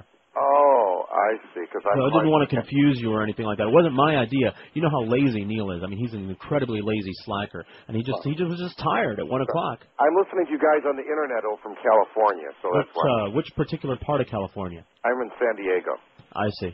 I hear good things about San Diego. Yeah, it's a beautiful city. In fact, I used to live in South Florida. I'm sorry. And I listened there, and then I got tired of the people there, so I moved to California. I'm tired of the people here, but I'm still stuck here. Yeah, well, California is better weather in the summer. It's not as hot, not as muggy, no bugs, not the old people, and the people have manners and are courteous.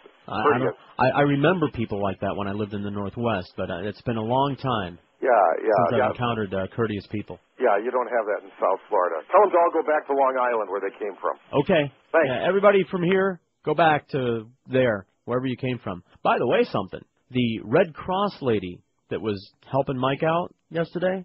Hot piece? She was a lady. She could help us with all kinds of dilemmas. Is that right? I want to help her. I don't know what kind of problems she might have in her life, but I'm here to help her.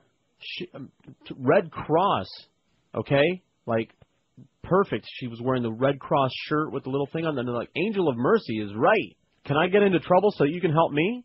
Just, cradle my head gently and comfort me? She was really, really something. And nice. Try to dislike this woman. Beautiful, and she's a Red Cross Angel of Mercy. There to help disadvantaged people.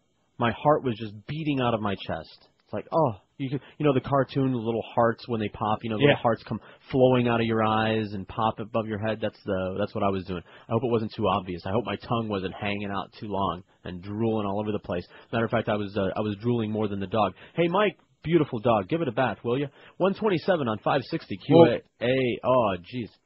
I mean, I know Mike's a resourceful guy. He can run a faucet. Go ahead. QAM. With lightning quick speeds, the latest features, and security, Comcast high-speed internet leaves DSL in the dust. Call today and get the best offer of the year at Comcast high-speed internet for only $24.95 a month for your first 6 months. Plus, Comcast will upgrade to the super-fast 8 meg premium speed tier free. With an always-on connection speed of up to 8 megabits a second, Comcast high-speed internet is up to 5 times faster than DSL 1.5 and up to 100 times faster than dial-up. Dial-up is like having one of them old Blackberries, man. It's like having a Model T Ford. Whether you're downloading music, watching streaming video, playing online games, or simply surfing your favorite sites, Comcast's reliable fast connection means you'll be flying through the internet just like Peter Pan. Plus, when you sign up for Comcast high-speed internet, you'll get instant access to free features like Video Mail, Comcast Radio Rhapsody Plus, and up to 7 personal email accounts, just to be naming a few. Not only that, but you also get free McAfee security tools included, so you can rest assured that your internet experience is always safe and secure. An annual savings of over $100 for the security alone. So what are you waiting for? Start doing more faster than ever before. Sign up for Comcast high-speed internet today for just $24.95 a month for 6 months. In Dade, call 305-COMCAST, and in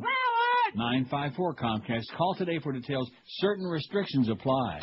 This is Neil Rogers. This is 560 QAM.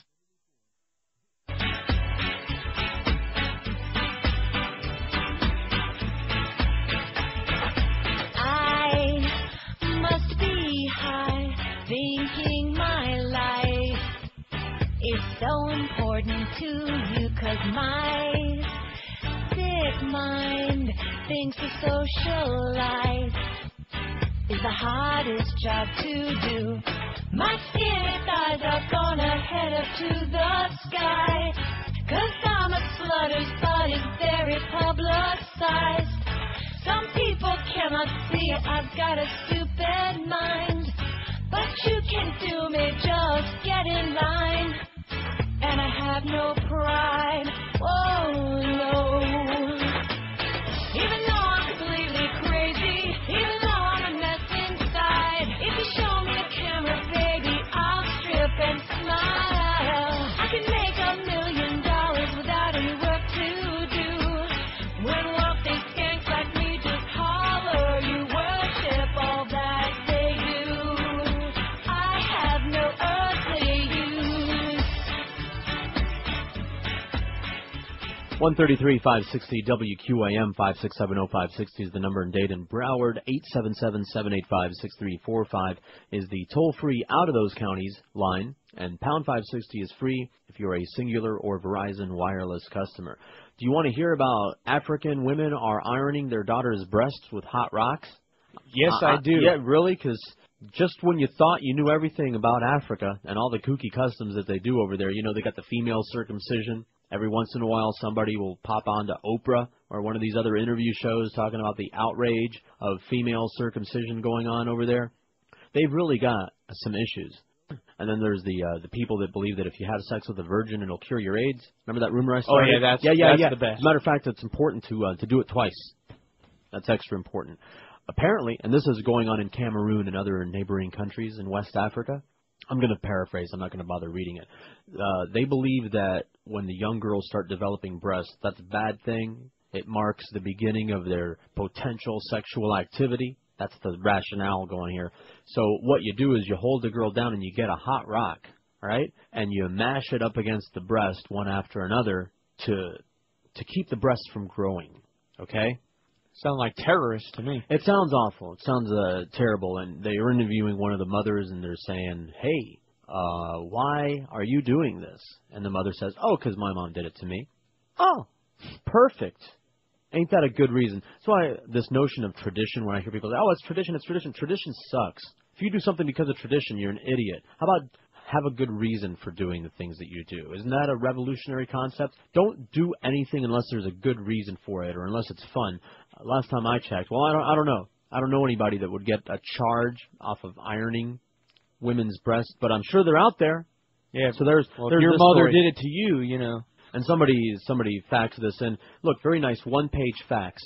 I've thrown away 5 batches of faxes, 3 to 5 pages each, with stories that were meant for Neil that he already had and isn't interested. Didn't we already talk about this, the procedure for faxing stories to Neil? Here. You mean like every other day? Print it up, Here's how if you have a news story and you think Neil might be interested, here's what you do.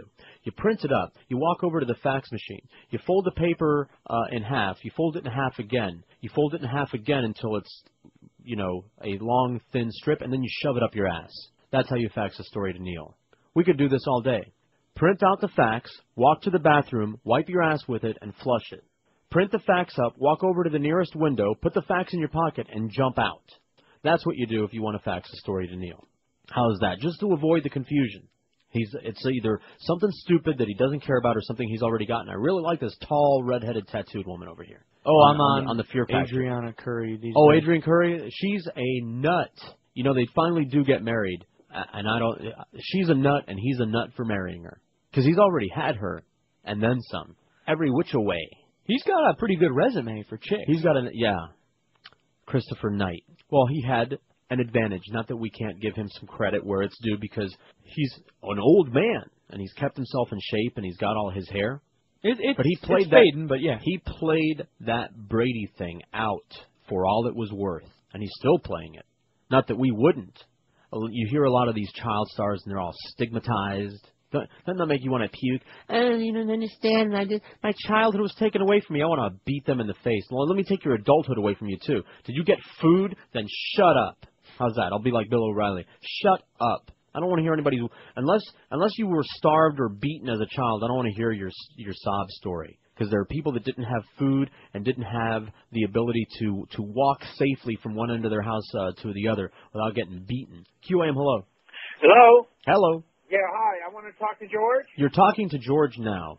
Okay. Why would we make you Good. wait? Let me take you off my speakerphone. Would you, please? Yeah, good. I wanted to just give you a compliment.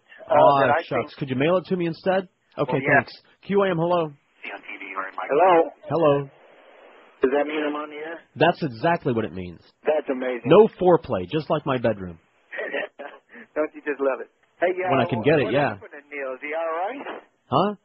Last time I heard from him, he was coughing up blood, so I hope he is. Well, I will pray for him then. Okay, yes. Sacrifice a chicken to Chango. Look forward to your show tomorrow. All right. Thanks. Thanks. That was nothing. QAM, hello.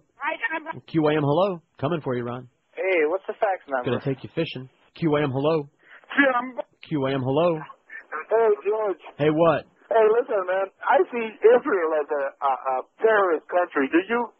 You really want to get everybody going, don't you? Yeah, you really want to get everybody going, don't you? Look, you cannot have a rational conversation about this issue. Do you understand? Anyway, do you not understand what abuse I've gone through for having the nerve to lay facts out? Just facts, no opinion, just facts. There he goes. Oh, God, the food's here! Oh, my. I've never been happier to hear that voice in my life, because I'm fun to pass out. 20 till 2 on All Starvation Radio. I already used that one, didn't I? On All Shore I'm Hungry Radio, 560 QAM. Hey, did you get a good night's sleep last night? Were you tossing and turning all night because your mattress is lumpy and broken, a small cramped one? Well, it's time to step up to a new queen or king-size bed from our good friends at Dial a Mattress. When you call 1-800-MATTRESS, you choose from Florida's largest inventory of queen and king-size beds ready for same-day delivery. You choose the date and time in any 2-hour window that's convenient for you when you want them to show up. 7 days a week between 8 a.m. and 10 p.m. You pick the window like noon to 2, 1 to 3, etc., and they show up. Dial a Mattress carries the complete line of Sealy, Serta, Simmons, King, Coral, Stearns, and Foster. Their everyday low prices and deep stock make your shopping a finesse de breeze. When you call 1-800-MATTRESS, you'll speak with an expert bedding consultant who listens to your needs and will suggest a style and comfort level that's perfect. These folks know bedding inside and out because it's the only thing they sell. Just about all the folks at QAM are sleeping like a baby on a Dial a Mattress bed, and you ought to be doing the same. So if the old mattress has had it, pick up that phone and call 1-800-MATTRESS or check them on the wicked web at mattress.com. Dial a Mattress, 1-800-MATTRES. Leave off the last S4, savings. This is the Neil Rogers Show. This is 560 QAM. I can't close the leads I've given you. But these leads, they're old. I've seen that name 100 well, times. the leads are assigned randomly. Yeah, what about the new leads, huh?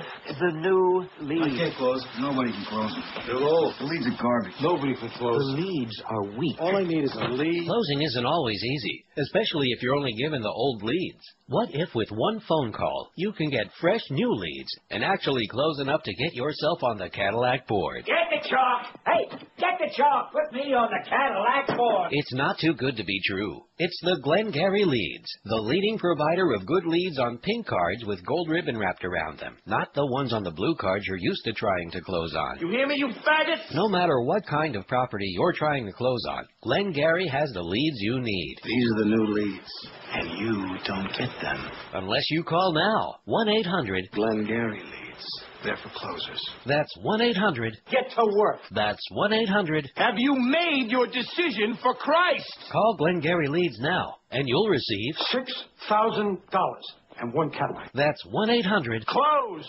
All right. I'm distracted. Lucy Lopez is in here. Their butt turned towards It's very me. distracting. I know. I'm not going to shut up. How's it going, baby? Looking good?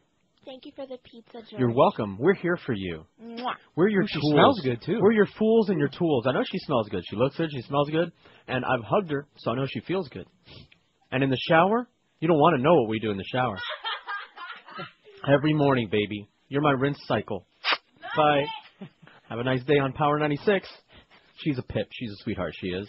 Is she on, she starts at 2? Yeah, 2 to 6. We don't have to, compete. No. We don't have to compete against her. You can start enjoying her show right after this one's over. Unless, of course, you want to talk to Goldie. Listen to that. We've got all kinds of options over here with your BBGI Broadcast Group Incorporated. You could listen to Goldie today because today could be the only day you stay after just because of eating. You could That's be eating right. after the I've show. got some serious eating to catch up on right after the show. QAM, crazy person line. Yeah, can you please tell me? No. QAM, hello. QAM, hello. Let's get these guys. Hey. Hey, George, what do you think about Patty's Juanetes? What? Patty's Juanetes. What do you think about those? Are you a crank call? No, man. Patty's Juanetes. What do you think about Patty's Juanetes? Slow down. Patty's what? Juanetes. Juanetes. Juanetes, dude. Come on, being Cuban, you don't know what Juanetes are? Sorry, you understand that I was kidnapped by rednecks and they deprogrammed all the Cubanness out of me. Oh, man. Pretend that I just came down here for the first time and I don't even know what guava is. So what's a Juaneta? Thanks. Yeah. Thanks for that. I told you it was I was a crank trying to call. learn, you know. QAM, hello. QAM, hello. Hello. Yeah, I'm trying to find out who's pitching Sunday's game for the Astros and the Marlins. I can tell you who's catching. QAM, hello. Hello. Hi, George. Hi. George, I know you have a lot of female listeners, but I couldn't. Sorry, go ahead. I couldn't believe I heard a Vagisil commercial. On our radio? Yes. Hey. And handy wipes, too. I was so hoping that it was a joke. Let me tell you something. The Vagisil, that seems a little strange, but handy wipes are a man's best friend. You can carry them in your purse. And in your glove compartment, and in your pocket. Whatever rocks your boat. Listen, men need handy wipes twice as much as anyone else. But why Vagisil? Please. Is that Joyce's idea, I guess, huh? Listen, it's a network spot. Here's the non-funny answer. Okay, well, network spot. They have no idea what radio station they're buying spots for. True. I heard the tail end of a very happy flight attendant. Do you remember that bit? The Ebonics Something one? that we played? Yeah. The Sherry Q. Lickerdale flight attendant bit? Do we have 2 more breaks this hour, or just the one? Just one. Okay. Because that's a very long bit that's very tempting. Oh, is it? I could get a lot of pizza down during that 4 minutes. Yeah, it's 4 minutes long. All right. Well, Is that a request? Are you requesting it? Yeah, if you Go can. ahead. Say the words. Say you want it. I want You want to hear it? You want it? How about the bit? Yeah. Okay, if it'll fit. That too. I'll Thank give you the you, bit. George. That's all I got as a bit. You know, Neil's got this poll, and early sex experiences is in the lead, really, when you take out, I hate this poll, which I'm not going to do that anymore. Screw you people, all right? Hard. Bend over. Early sex experiences, are you kidding? Those are my favorite kind for a couple reasons. Number one, I was having some. My life is, so all I can do is remember them, the early sex experiences. Those are the only ones I was having. And the other thing that was good about it, besides, your sex partners were all young and firm and right, is everyone was equally bad. You know how I'm so it didn't matter. I'm bad in bed now. I'm horrible. But when you're a teenager, everyone is. Nobody's a marathon man. Nobody knows what you're doing, and the girl's got nothing to compare it to either. It's like 30 seconds? Wow, that was incredible. That was the most exciting 45 seconds of this weekend. I was just with Bill the other day. He only lasted 20. So at least I didn't have a bad reputation in those days. Talking about early sexual experiences. Back when I used to have some. Back in my teenage years and early 20s when I used to have sexual experiences. Now it's just, I'm just a sperm donor. That's it. If the wife wants to get pregnant again, she gets me drunk, and I'm always suspect when she comes at me with beer or any kind of alcohol. Hey, honey, don't you want to have a drink today? I don't want any more children! Get that away from me! 11 till 2 on All Pregnancy Radio, 560 WQAM. How come I don't hear anything? Good morning, ladies and gentlemen. Welcome aboard. This is Section 8 flight for Ebonics Airways. Please check your ticket at this time to make sure you're on board the right aircraft. As you is taking your seat today, we would like you to pay attention up here to the front for a minute. I am your head hostess, Shirley Q. Liquor. How you doing? Also assist me in the cabin today is Shamika, Danita, Laquita, Bonita, and Miss Rhonda. And we don't know what sexual orientation Miss Rhonda is or what her gender is, but you could ask her when she be seated. Today's flight is on a McDonnell Boeing MD-4040 aircraft. It is a double-deck whisper jet, honey.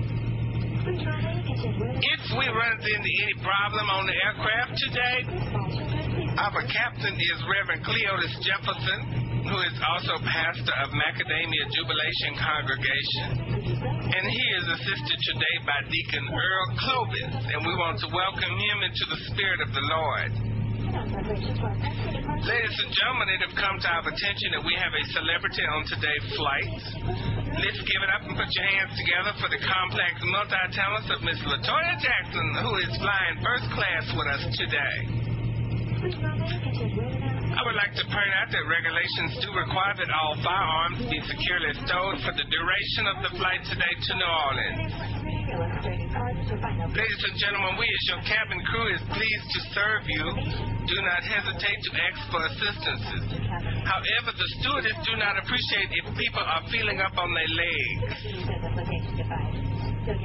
In the event of a change of altitude, oxygen mask will drop in front of your face. Please ask your child to remain seated at all times and apply their mask after you have applied your own mask. We ask at this time that you do not spill things on our carpet that it is not yet paid for. Ladies and gentlemen, if you look to the back of the aircraft, you will notice it is a restroom for your convenience located in the back and one up here in the front. But the one in the front is for first class only, thank you. Please note that the blue water will not dissolve a hair weave. But if you are an older individual, and I notice we got some old people up in here today, how y'all doing? We ask that you please use discretion and do not attempt to flush a disposable undergarment. On Ebonics Airways, if you choose to smoke, that is, of course, your business, and the airline do not be responsible if the white folks on the ground finds out about it. The smoke detectors in the restroom has been disconnected for your convenience, but we still ask, please do not smoke clove up in here. Our flight time today is whenever we get there, we get there. At this time, please be seated and excuse me to this lady down here in row 13B. Okay, I'm going to have to ask you to remove your hat as it violates FBFA regulations, okay? One final reminder today, our aircraft is not a church. The combination of liquor and altitude is not the same as getting happy. And I want to announce that also we do not allow any loud talking up in here. We appreciate you flying with us today, and we ask that you sit back and fasten your seatbelt, and you know how to do that, so I ain't going to tell you. If you're that ignorant, you need to get off the plane. We hope you enjoy your flight today. Now sit down and shut up, and here we go.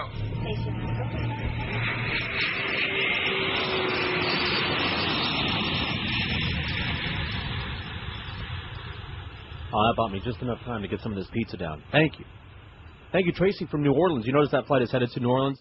I just remembered that's who sent me that. Thank you, Tracy. She's on there. She's on our space. My space. Your space? My face. Actually, I was going to make a Lucy Lopez comment, but she's not in here right now, so it'd be kind of wasted. It had something to do with my face and a place. I got a good guess. And we can talk about that while we're on the air. See, she's a coworker. If we were to say any of these things with the microphone off, that would count as sexual harassment. But as long as the microphone is on, hey, I'm just doing a show. I'm just funning. about where I want to put things, like my tongue. So here's a list that I don't necessarily believe to kill the last 2.5 minutes. It's a top 10 list of unintentionally worst company URLs. Okay. I don't believe some of them, but some of them look quite funny. A site called Who Represents. You can check these out. No, I'm good, thanks. If you don't believe me. Who Represents. So you might want to take your crayon and write some of these down, because I'm not going to tell you what the URL comes out as. Whore Presents. See, that turns into Whore Presents. That's number 1. Experts Exchange. When you take all the spaces out. ExpertSexchange.com. I see. Get it? Things like that. Penn Island. You write it out. I already know. You're doing these in your head? Great. I wish I could do math like that. Therapist Finder. For people who, like Ron, who might want a therapist. Go ahead. You can get a scratched piece of paper out. The Rapist. Get it? Get it? Our Italian Power Generator Company. PowerGenitalia.com. PowerGen Italia. Get it? Mm-hmm. All right. I don't know why I'm asking you to get it. Speedofart.com. Speed of Art. I'd play a sound effect, but George would have our good. Yeah, that's good. That is good. And on it goes. You can check some of those out.